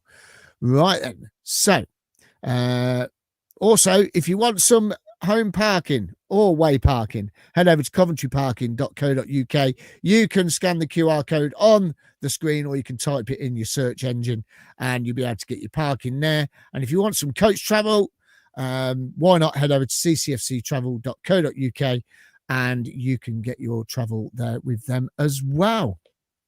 Right then. Stats time. Come on, stats. Oh, no, hold on. Congratulations to Jay De Silva and Hadji Wright for getting their call-ups for the internationals. Let's see how De Silva does next week against England. I'm looking forward to that. Oh, come on, De Silva. I reckon you'll have a good game, mate. But you never know. It's against England, and England sometimes don't turn up. But well done to both of them. And Hadji Wright, well done, mate. Absolutely superb. Right, Jack with the hat, with the stats. Jacko's fine. I don't mind. Jack with a hat with the stats. Just before I show you some of my stats, just wanted to get this up. Top goal scorers, obviously, we all know Hadji Wright's top, which is fantastic. Victor Torp being third, considering he's a midfielder amongst all of the competition you can see on screen, is fantastic with 5 goals. But also, just at the bottom there is Brandon Thomas Asante. His 3 goals so far. He's equal 11th top goal scorer. I know that doesn't sound like a lot, but yeah, it's not bad effort. And then assists. Well, Milan's joint top with Ryan Giles. But again, Brandon's there, joint third. So clearly Brandon's having a good time of it, as we all think he's come on leaps and bounds. So that's great. Anyway, I was looking at starts to the season. So this is the last 7 seasons, 8 games in each season. Obviously, we had the 22-23 season where the home games were delayed and we had to play more away than home to begin with. So take that with a pinch of salt. But yeah, here's the stats of the first 8 games in each of the last 7 seasons. The green denotes the joint best in that category, and the red, obviously, the worst. Orange being slightly worse as well with that. That's only on the wins, I think I've put there, the orange ones. But it just shows you, if you look at this season, it's all green. That's because it's the equal best, pretty much. The only season that rivals it is the 21-22 season, where we had 4 out of 4 wins at home, but 1 win, 1 draw, 2 losses away. That took us to 16 points, which is the same as what we're on now. So you can't complain. It's the best start we've had away from home to a season out of these last 7, which again is fantastic. And the only other season that come close, along with that 21-22, is the 19-20 season, which of course was when we won League One. And here's a slightly different view of the same thing. That was a home and away comparison. This top half here is home plus away. So this season, obviously, 4 wins, 4 draws. If you look at that League One winning campaign, 4 wins, 4 draws, which is absolutely fantastic. And again, down the bottom, I've ranked each of the seasons in each stat. There is only this season, we're first and second in every category. And the only 2 seasons, like I say, that come close are the 21-22 season and the 19-20 season. Now, obviously, that 21-22 season, we started really, really well and fell off and ended up finishing, was it 8th, 9th, something like that? I can't remember off the top of my head. And the 19-20 season, obviously, we won League One. So given that this is looking like it's the best or equal best start to a season, we've got a settled championship squad. We've got the best coaching staff we've had in a long time. We own a ground. We're playing at our own ground, for God's sakes. In the 19-20 season, we were obviously playing at St Andrews. So it just shows you that after 8 games, this is the equal best start we have had to a season in 7 years, but we're a division higher than we were then. I think the stats were going around. It was in the 90s that we had a start as good as this. So it really does show that we have had a few tough seasons, starting off seasons, especially in that first year back in the Championship after COVID. But yeah, I know the stats hide sometimes more than they show, but you can't argue with the stats that have been put up in front of us here. 22 goals, plus 15 goal difference. You look at that 2021 season, 6 goals for minus 10 goal difference. And that was 1 win, 5 losses. So we've come a long, long way. And I know, like I say, in that 21-22 season, we fell away. We've got a much, much stronger squad, team, coaching setup, everything than we had then. So who doesn't see us carrying on this form going forwards? What do you guys think? I don't know how you do that. I'd love to. How do you do that? How do you put all that together? That's unbelievable. Well, I had a boring meeting today. That's how. Well, looking at those, if we keep it going, then there's only one outcome, isn't there? And that is that we're going to win the league or we're going to finish second. I'm keeping my feet on the ground. I'm not getting carried away. But yeah, I mean, that's just shows how far we have come, doesn't it, in the Championship, to be fair. And, you know, when you look at it, I remember that first game back in the Championship at Bristol City. I think they scored in the first 30 seconds or something. And I remember sitting there going, welcome to the Championship. It was like, oh my God. But yeah, I mean, there's only one way there, isn't there, Vic, do you think? Yeah. Well, I'm like you. I'm trying to keep rational about it all, but it's very exciting. I think as well, I mean, I know people say, oh, keep your feet on the ground and all that stuff, but you have a lot of tough years as a football fan, don't you? And I think if you can't enjoy it when things are good, what's the point? So let's just go crazy and go, yeah, we're going to win the league, and see what happens. Like, what's the? You're just going to enjoy you know it. what, So, though? yeah. You know what though, Vic? This is the first year I've ever said to people, we're not going to win the league. Every year I say we're going to win the league. Don't matter what league it's been. I've always said we're going to win the league. And look at me. I ain't even got us in the top. I ain't even got us in the top 6. That's why we're going to do it, though. It feels like a magic sign. Like, you keep on predicting we're going to lose, we keep winning. It's like, yeah. It's just weird. It really is weird. I remember a few months ago, last season, I remember I was DJing down the bottom of town in Leamington, and me and my best mate, Robin, who, bless him, is still recovering from his stroke. We went to the kebab house, and there was this girl in there, and she remembered me and Robin, and she goes, "Oh yeah, you keep saying we're going to win the league every year." I said, "Yeah, I do." She goes, "What do you reckon this year?" I said, "We're going to win the league." and this is the year I haven't said we're going to win the league, so it could be the year. What about you, Claudia? What do you take off those stats? It's not often you see being first under the losses being a positive thing. It's weird, that, isn't it? Because we're leading the board, aren't we? In terms of we haven't lost, so that was a bit weird, but it's great. I think Cov fans, we're a funny bunch, aren't we? We want to do well, and when we do well, it's like self-flagellation, isn't it? You feel like you've got to beat yourself up for enjoying the fact you're winning. You know, it's weird, isn't it? It's like we can't just enjoy it. You know, everybody else does.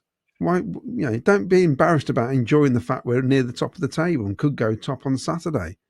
Just enjoy it while you can, because like Mickey says, as Cov fans, it don't happen that often. No, unless you're born after the year 2010. Yes, or 2015, because the last 10 years have been pretty good, really. Last 8 years? It's only 8 years ago we were in League Two, wasn't it? Is it only 8 years? Yeah, 17, yeah. So just got to enjoy it. You have got to enjoy it. Now, listen, let's have a look at these fixtures, because we're going to talk about Sheffield Wednesday, and we've got some stats on Sheffield Wednesday. So Saturday, then, 12:30 kickoffs. We've got Blackburn, Stoke, Hull, Sheffield United. Well, the way Hull come back the other night, that's a tough game for Sheffield United. And Matt Burney. Yeah, Burney. Yeah, he's banging the goals in, isn't he? He was top goal scorer till had you put 2 in last night. Obviously, Sheffield Wednesday, us if it goes ahead. And then 3:00 kickoffs. We've got Bristol City, QPR. We could do with that being a draw. Derby, Southampton. Do that being a draw. Millwall, West Brom. Do that being a draw. Or Millwall win. Portsmouth, Borough. That's going to be a tough game for Borough down at Portsmouth. Preston, Charlton. Charlton doing great. Preston doing great. We could do that being a draw. There's going to be a lot of draws this weekend. Swansea, Leicester. We could do with that being a draw.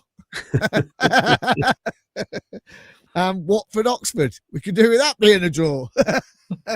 But I mean, yeah, we could be top of the table going into this international break.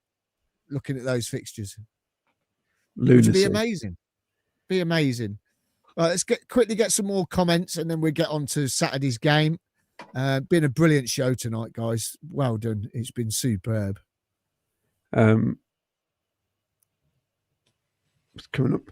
Day Sports Photo. I agree, Vicky. What's wrong with dreaming big? You get these plonkers on Facebook saying stuff like, let's take it one game at a time, as though it matters what fans think. You got to enjoy it. Yeah. I'll enjoy it Saturday. Yeah, 40 says we've been through too much pain. We got too used to assume the worst. Years ago, I would assume we'd lose on Saturday against Wednesday team. Not anymore. Frank Wood says 60s weren't bad either, Claudia. I know, but, there's not too many of us who... even I can't remember the 60s. I was born in the 60s. And that's the... Yeah, I knew you were going to say 1860s. Day Sports Photo says, Claudia, surely it's only a year since we were in League Two. That has passed its sell-by date now. I wouldn't be surprised if Cliche Man has noted that down, but it's true. It's only 8 years ago. Macavapes asks about the game being abandoned. Yeah, we covered that earlier. Well, there's a protest, apparently. We don't know what's going to happen. They reckon they're going to go and run on the pitch. We'll see what happens. That's all we can say. Dave Sports Photo says, agree with the comment about CWR. It's terrible these days. Lorna is nice enough, but is no good in that role. Right. Paul Critterford says, if the game gets disrupted on Saturday, don't forget that was us a few seasons back. So I think we should vocally support Sheffield Wednesday. Yeah, I agree. You applaud them, but don't go on the pitch because, you know, if they get the game abandoned because of them, that's great. But we don't want to get involved in that bit. So here's one then. So if they turn up and the referee blows the whistle to start the game, yeah, and the players turn around and walk off the pitch, yeah, do we still get awarded the points and the goals? Yes. Yeah, thought so. Because, you know, we were talking last week. Remember, we were talking about the rain affected game and all that. And I always thought, well, they'll get the game, they'll get given. And then we spoke about this protesting and stuff. And I thought, I knew there was something in there where you do get the points and you do get the game. So, you know, it's confusing sometimes, isn't it? It's just down to whether or not it's been influenced by one of the clubs or not. If it's a factor outside of the control of either clubs, then it's the first rule, like the Blackburn Ipswich game. But if a club has influenced it, so players refuse to play or like fans went on the pitch and stop the game going ahead, that's the club. That's one of the club's fault, and then they forfeit the game, and then we get the points. Right, brilliant, love it. That's it. Back to you, Miles. Okay, brilliant stuff. Right then, let's talk about Sheffield Wednesday this weekend then. We may have a few injuries, and that could take effect this week. I think Jack's got some stats on yellow cards, haven't you, in a minute, which we'll look at because there are a few players. I want to say, Hadji Wright has got 2 soft yellow cards in the last 2 games. He's had a mare, really. Last night he got one for holding on to the ball, and Saturday he got one for moaning at the referee. He's treading a fine line at the moment. We can't afford for him to be suspended. But we'll look at this game then. Sheffield Wednesday, they're going through bad times like we've been through in the past. Vicky, it sort of gels a team together, this, doesn't it? As we've seen. Yeah, because I think as a group of players, they've got a unity, haven't they? Because there's an outside factor that they're obviously against, but as a group of players, they've obviously got that unity. And I mean, you've seen from the results this season, they've done probably. I mean, the league position probably doesn't show it because I think they've been unlucky in a few games when they seem to have thrown away some results quite late on. But they've competed in games more than maybe some expected when we had sort of seen or somehow how difficult things were up there. Yeah, and I think that's part of it. It's just that unity, and it's galvanised them as a sort of group of players. Which you've got to take a lot of credit for that. I think the players up there, like a degree of respect for that, isn't it? Like that they're still turning up and doing their best for the club and the fans, despite all the trouble that's going on up there. And we know what that's like, having to go through like bad ownership and things like that. And yeah, but that's why we're going to be careful, because we know, like we played Bolton in similar circumstances, didn't we? A few seasons back when they were going through a similar like situation, and had to play a load of kids, I think, from memory, and we couldn't beat them. Was that 0-0? Couldn't beat them. So you got to be careful not to underestimate the challenge that will be there. But on the basis of our form and things like that, it's a game we should be winning, really. But yeah, just got to be careful not to underestimate it. But that Bolton game, didn't we have 3 goals disallowed? Yeah. Do you remember? Yeah. It should have been an onslaught, and the referee disallowed. Yeah, it was 3 goals, weren't it? I remember. And you know, at the end of the day, if you've got, this is the problem now, you know, because anyone knows the ref Saturday, because I tell you what, it better not be that little squirm that refereed against Norwich. But I mean, Claudio, do you agree with Vic? I mean, how do you see this game? Well, they've only won one game so far this season, but they're actually only 3 points behind Wrexham, who've spent millions. So it's so early in the season, isn't it? With in terms of if you get enough. I mean, look at Norwich as well, just above them. Norwich have lost 4 home matches already in the league. They've only first time in their history, I think. So you look at it, you never know what you're going to get in this division, but they are struggling. You know, I mean, they've won one game. We should beat them. And if we don't, that's poor on our behalf. And we can say the old cliches, there's never an easy game in this division. I'm telling you now, you can't get much more easier than this one at the minute, because they must be so deflated, them players. They're not getting paid.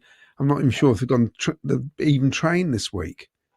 So it'd be an absolute farce, wouldn't it, if we go up there and perform badly against a team who haven't trained all week, who are basically playing for pride, and that's what they're playing for at the minute. And fair play to these guys. What could upset us is if there is pitch invasions and all the rest of it, because they'll try and get the game played. So there could be a 20-minute delay, a 15-minute delay or something, and restarts and all sorts. And that might be a problem if that's what happens.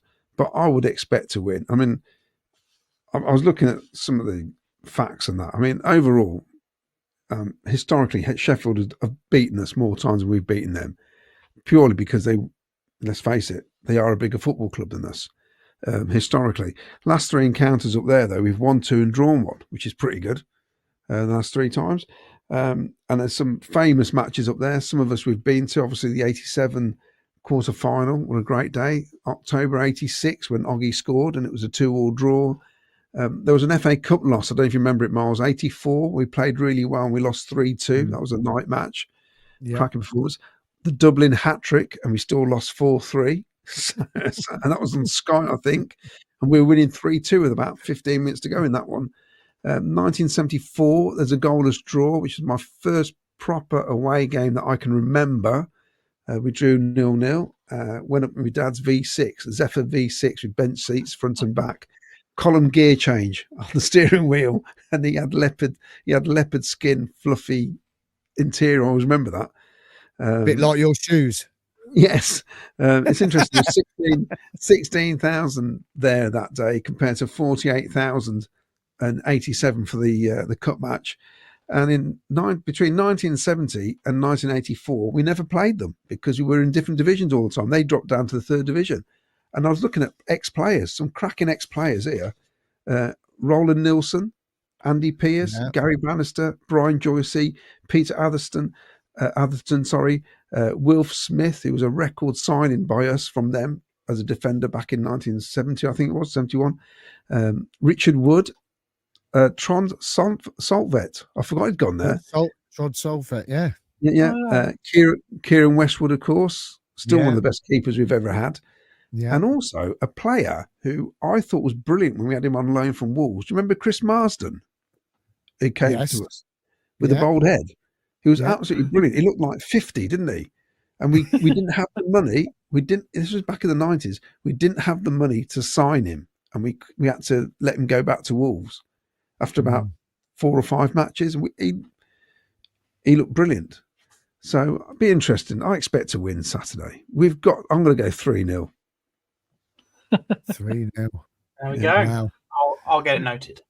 And Jack, I mean, how do you see this going this weekend? Because you've got some stats on yellow cards. Could that play a key this weekend, do you think, in Frank's selection? Well, we're okay with yellow cards at the moment. So the rule of 5 yellow cards is up to 19 games. So we've got 11 more games for that to get into effect. So I don't think we should worry about that right now because no one's on 4. But we've got Milan, Bobby, Kitchen, and Hadji all on 3 yellow cards. So that's 3 defenders. But in theory, Milan's out suspended. KKH comes in. Bobby or Kitch are out suspended. Wolfie comes in straight away. Hadji's out suspended. Sims could come in. You could put a Santi there, and Efron might return. You know, there's options. That's probably the worst thing to happen, but there are options. 2 yellow cards each for Rushworth and De Silva, and 1 each for Grimesy and Torp. That's it. 1 for Raphael, but we don't care. He's at League One. So the 5 yellows, we've got a while before it comes into effect. Like I say, it's 19 games, which is Middlesbrough away on the 25th of November. So there's a way to go. I wouldn't be concerned about them right now, but it could come into effect. We could be for first time in a while that this is potentially going to be a conversation come the next international break in November. Well, we'll have to wait and see, and we'll get full reaction from this game on Saturday with Claudio and the team. They will be live not straight after. What will it be, about 4 o'clock again, guys, I suppose? Well, we can do it earlier, 3:30. Yeah, could do it a bit earlier. We'll see. Even earlier, we're sat at home, aren't we? So, yeah. Well, you will be. You're not allowed to go to away games anymore. Can I just say, Miles, what's an interesting factor here is we've drawn 4 games. Already the picture's starting, isn't it? Hull City, Norwich and Oxford. They're all 18th and below. And this is a factor from last season where we were losing games to teams in the bottom half of the table. That has got to change. You know, and it has to start with Sheffield Wednesday on Saturday. We need to beat these teams who are in the bottom half. Definitely. That's where we slipped up last season, didn't we? Not beating these Exactly, teams in the bottom half. It was although can I add to that? Last season away from home, we lost 1, 2, 3, 4, 5 to the bottom 7 and drew 2. At home, we lost 1, drew 1, won 5. So in actual fact, the problem was away from home, which we have found with Oxford and Leicester, I suppose. But we're turning those losses into draws. So actually, you can say it how Claudio's just said it, but you could also say it as we're actually a point better off against those teams that are in the bottom 6. Paul, Dave Sports Photos and Paul Cookford, I think they got the time mixed up. It's 12:30 kickoff Saturday.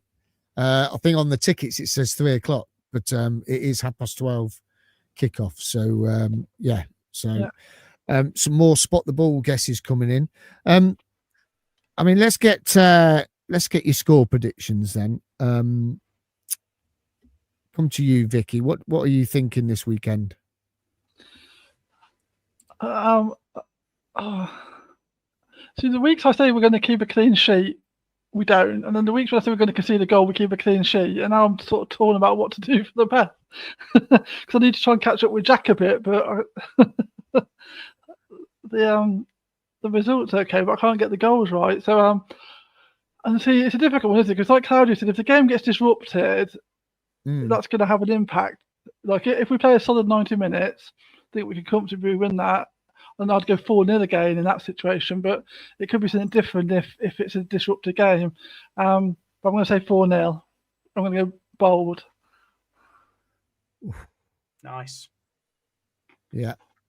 Simmons might get a hat trick. He got robbed of last season. Do you remember? It cost me about £700 the ref last season.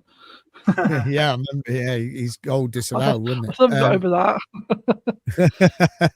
that. Claudio, you said, did you say 2-0? 3-0. Okay. Jack, what about you? Well, Ken's been on the message to us, and he's put 3-0 as well. So I don't know if Claudio saw that, but he's gone 3-0.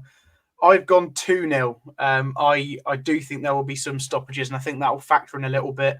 Barry Bannon's a hard guy to play against. We always seem to struggle. So I don't think it'll be a blowover, but 2-0 is respectable. Clean sheet, 4 in a row. Let's do it.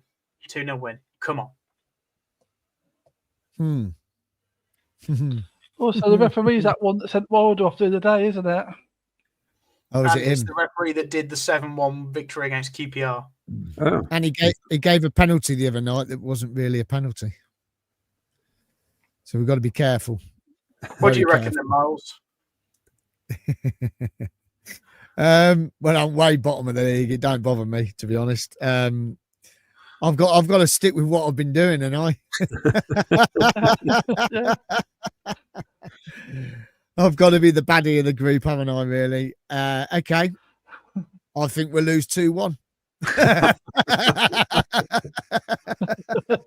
And just to clarify, this is why Miles has 4 points and only 1 correct result. I have 21 points and 6 correct results. Claudio, Ken, Vicky, you're not too far behind. You can catch up. Miles, I think the season's over for you. Well, look, I've got to do it, and I've got to say that because, yeah. If it guarantees us a win, you can say it every week forever, mate. And I will do. I'll say it all bloody season. I really will. I'll be on it. Definitely. No problem at all. So yeah, it's going to be a good game. I think as long as nothing happens that's really bad. And I just hope if they do a pitch invasion, they don't sort of aim for Cov players and give one a slap or something, because you know what their fans are like. They're a little bit, we've seen what they were like with Casey Palmer, didn't we? And I just hope they're not going to be, if they're going to do it, I hope they do it peacefully and not rowdy. And, we'll clap them, we'll help cheer them, whatever happens, because we know we've been there. But please don't have a go at our players, whatever you do. If you do go on the pitch, please don't. Paul Stratton's come on. He says, Miles, stick to what you are doing, DJing. Stay away from punditry. Hey, I've got to stick to it now, Paul. Look what's happened the last 2 games. I've said the same score and we've gone on and won. So, right, let's get spot the ball up then. Where are we? There. Last chance to have a go then. Spot the ball. Have a guess. Where do you think the ball is this evening? Hadji Wright's wonderful goal. Well, team goal. Not just Hadji Wright's goal. It was a team goal. It was absolutely superb. So get your guesses in. Last chance to have a go on Spot the Ball. Also, if you haven't already, head over to the link in our description on YouTube or on our page on Facebook and X. You can get your tickets now. It's free to come along. Coventry City Fans Forum at the Old Shepherd, 16th of October, 2 days before we play Blackburn. Come along, have a chat. We'll get a discussion going and see what your thoughts are to the season so far, and also what you expect on the game against Blackburn, who are having a bit of a rough time of it at the moment. They could be the only team not to pick up any points out of these 3 games, apparently. So, it's all it's not going so well for Blackburn at this time. Another thing as well, I know it's Wrexham away, but we are showing the game down at the Old Shepherd on the 31st. But also, we're having a karaoke night and DJing, and it's fancy dress. There is a prize for the best fancy dress. Just ordered my costume. So it's all good. I'm going as Claudio. I thought you were going to say Hadji Wright. I just say, Jordan, let me know where you are. I'll come and watch you perform, because I'm flying out in 48 hours time. So let us know where you are. I'll come find you. He'd be on a boat, Jack. He's living a life, isn't he? He's just been in Canada and now he's to Japan. I mean, that's the life, isn't it? God, blimey. What else did he just say? He's met Dovin. He's just met Dovin in Heathrow. Oh, where's he going? On a plane. I don't know. It might just be plane spotting. You never know, do you? Oliver Dovin, the plane spotter.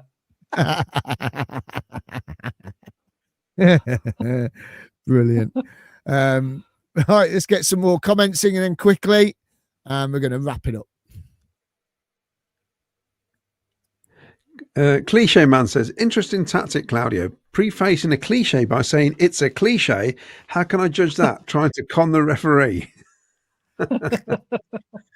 Wayne goes, Sheffield United are bottom. Yes, so I disagree with Claudio about not an easier team to play right now. They are awful at the minute, aren't they? With clips I've seen them, they're all over the place. Even worse now, he got sent off. Unbelievable. Matty Clark, Hadji said how important it is to get in the US squad. The hunger's definitely been evident at the start of the season. The fact he's been called up shows him how important it is to maintain club form. Dave Sports Photos, Claudio, did you feel the same about the quarter-final? I was 100% certain we would win. It's a rare feeling. Probably Notts County's second leg was the only other time I was that certain of a win. I think we all did, didn't we, Miles, that day, that quarter-final? We just turned up. The round before at Stoke, I was really worried because Stoke had just said we never had a good record there, but Sheffield, that was a hell of a game. It was great. It was brilliant, weren't it? I mean, when you look, we talk about it, don't we? We do it every year in January. We get pictures up of memory lane, and you look at the photos and people climbing on the railings and stuff like that, and it was a special. It was absolutely special, and even the semi-final when we were at the other end, that was all. That whole big stand was all standing, weren't it? It was phenomenal that end of the ground. But yeah, that quarter-final day, you just knew, didn't you? You knew when you go and beat Man United in a run up to a final. If you go and beat Man United, you're going to go on and do well in that cup, and the way. When we spoke to David Speedy last Friday, and thank you, David Speedy and his agent, for sorting it all out. Absolutely brilliant. And he said to us about George and John, didn't he? He said how good they were as characters, how good they were as managers, how good they were off the pitch, how good they were on the pitch, with organising them and bonding the team together, and how the team were, all as one, really. A bit like it's starting to feel again now, a bit like when we're in League One, like you said, Vic, what Matt Godden used to say, and Fadzine said. Speedy had, I know he came after the FA Cup, but you sort of had that feeling, didn't you, Claudio, that this team can do something special, and it did. It really did. And yeah. Well, it was a team built out of adversity, wasn't it, really, where a lot of them were thrown together because we had no players and we had to go and find some two or three seasons before. And I think it was character building. And let's face it, we were the underdogs virtually every season, and we knew we were. And I think you get that siege mentality at the time. And basically, we had some good players. We had some very good players anyway. You think Cyril Regis up front is still one of the best strikers who's played in English football. Oh, I mean, Speedy said, didn't he? He said, what a player, what a beast. And then he said about Pickering, didn't he? How good Pickering was. And, players like that. It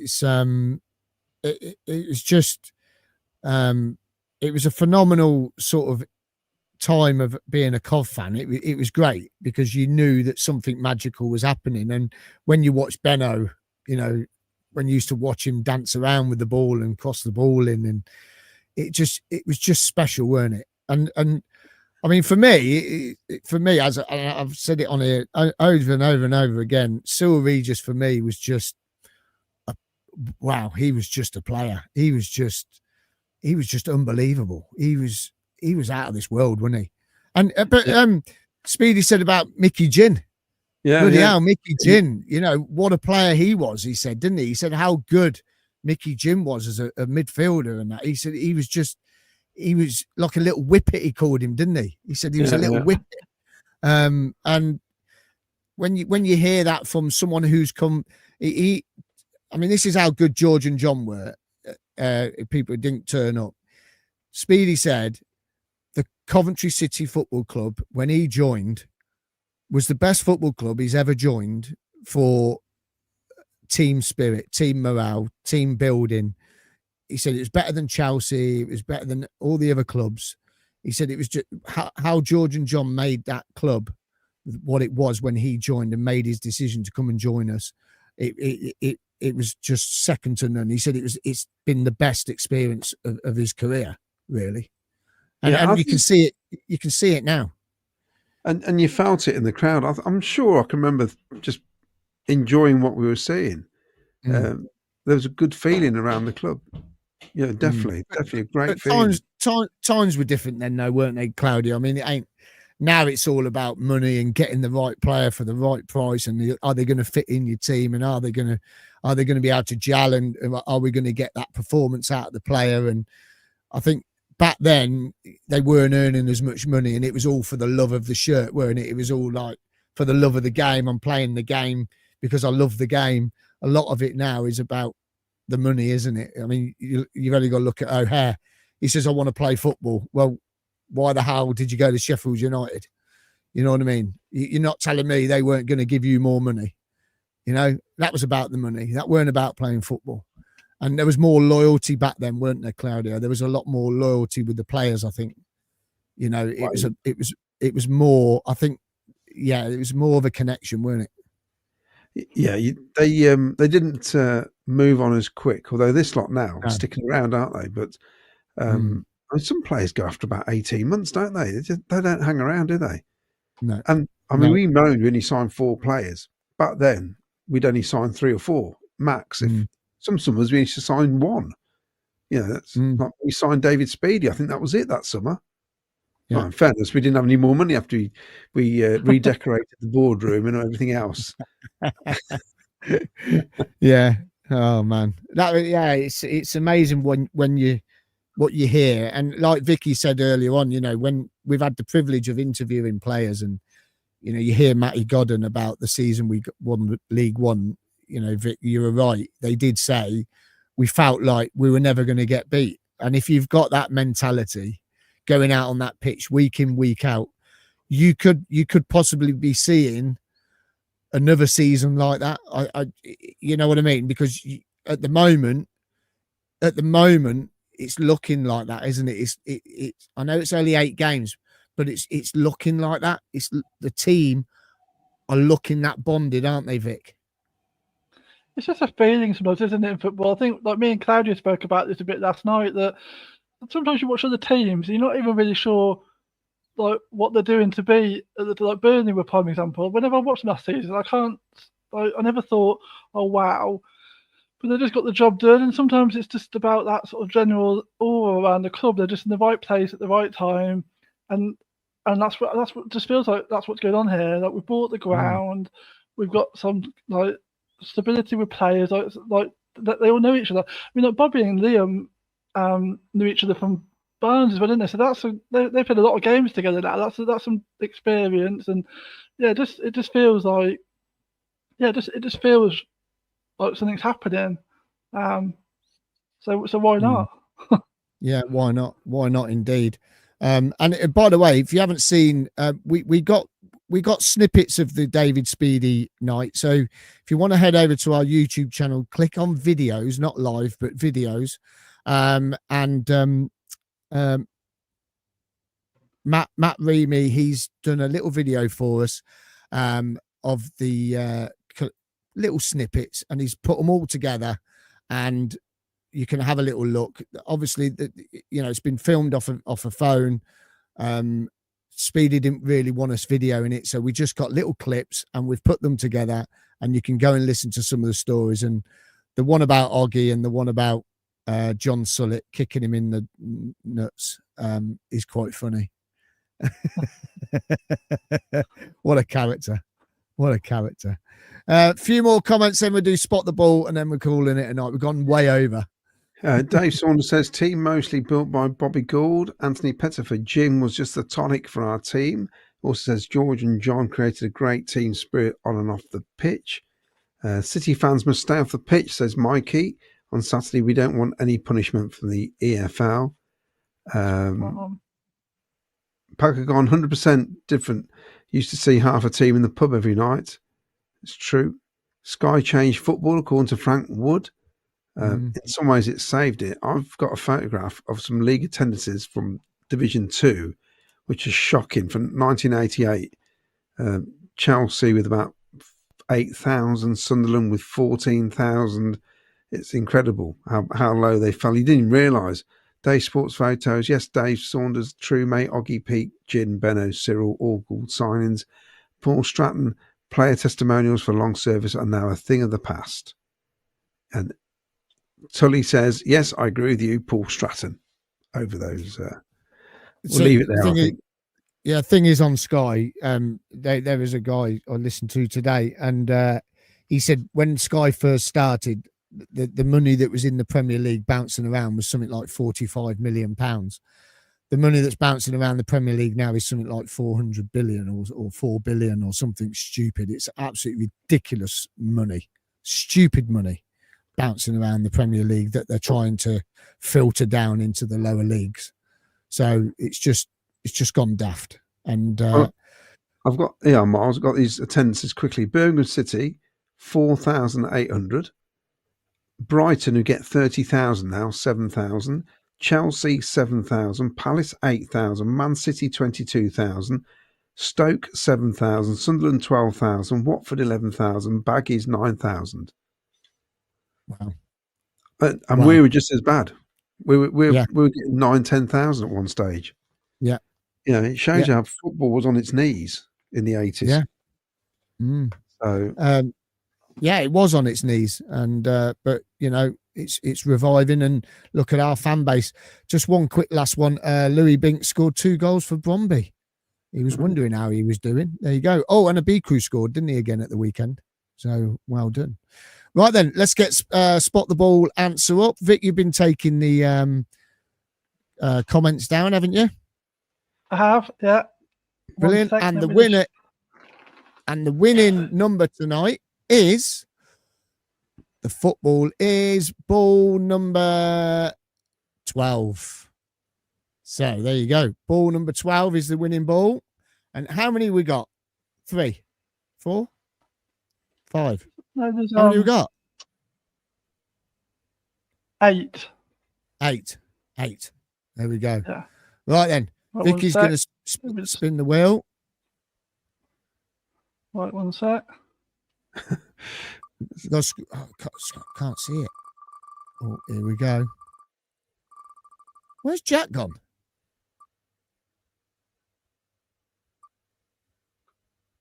Oh, Mickey. There you go, Mikey. Oh, Mikey. Mikey's the winner. Yeah. Mikey is the winner. Congratulations, Mikey. Absolutely brilliant. The email will be going across the bottom of the screen. Drop us your address and your full name, and we will get you your mug to you. There is the email address going across the bottom. What are you laughing at? because it looked like Salop CCFC had won it. He's put, it's my lucky night, and it went to Mike, who went robbed again. Oh yeah, he's gone. It froze on me for a bit. Yeah, I'm using. I decided tonight to use Firefox, and it's not as good as when I'm on Chrome. So I'm going back to Chrome next time on Saturday. It's definitely more glitchier this end anyway, and slower. Anyway, 6.7 billion is the new deal. Yeah, there you go. So they were talking about. I'll just quickly say what I heard. They were talking about that the Championship and the EFL should be looking at Amazon and Netflix to strike a deal. So we sort of go away from the Sky brand and we get our own TV deals. We tried that with ITV Sport, do you remember? And it all went Pete Tong, didn't it? Well, the year got relegated. Yeah, ITV Digital, it crashed, didn't it? And that was it. All the money went. Yeah, all the money went, and that was it. So it's all. Yeah, it was a funny conversation they were having, and it was sort of you just thinking, well, we'll be there soon anyway, so it don't really matter. So that's it then. That's it for tonight. Claudio and the team will be back Saturday after the Sheffield Wednesday game. Don't forget to join us for after match reaction, and hopefully Ken's feeling a bit better. Well, he better be, because we're going to Sheffield Wednesday on Saturday, and I'm not taking Claudio because he's not allowed to go to away games, so I might have to take Vicky instead. I'm going anyway. Miles. Oh, you're going anyway. Okay, well, I'll take someone else. I'll just go on my own. I'm not going to be like your second choice. It's too late now. I'll just go on my own, Vic. Don't worry about it. Jack's vanished. He's off to Japan, so have a nice time, Jack. And as I say, if Ken's feeling better, we'll be back on Sunday. If not, we'll be back next Thursday. We don't know what we're going to do. It's international break. We'll figure something out. Might have another quiz. Why not? I might just do a general knowledge quiz next week. Be a good one, wouldn't it? But thank you everyone for watching tonight, and thank you for everyone that has left a comment. If we haven't read your comments out, we're really sorry. There must be about 400 comments tonight. Absolutely brilliant. And please, if you are watching on X or Facebook, head over to YouTube, like and subscribe on the channel. Also click the notification button and give us a thumbs up as well. Really appreciated. And the team will look forward to seeing you on Saturday. A massive big congratulations, well, to the guys for yesterday's show. Brilliant stuff. Superb. And one last shout out. Get your tickets now. Thursday, 16th October, 7:30 at the Old Shepherd Coventry City Fans Forum, hosted by ourselves. Head over on the description in the link on YouTube or on our Facebook page or also on our X page. Get your tickets now. You enjoyed yourself, guys? Oh, yes. Yeah. Oh, yes. Brilliant. Excellent. Let's hope we get another 3 points on Saturday. I know I've said we're going to lose 2-1, but if I can stick to it, we should win. So I'm sticking with it. I don't care. I want us to get out of this league. Big play up Sky Blues, everyone, and we will see you Saturday night after the game. Play up Sky Blues. Play up Sky Blues.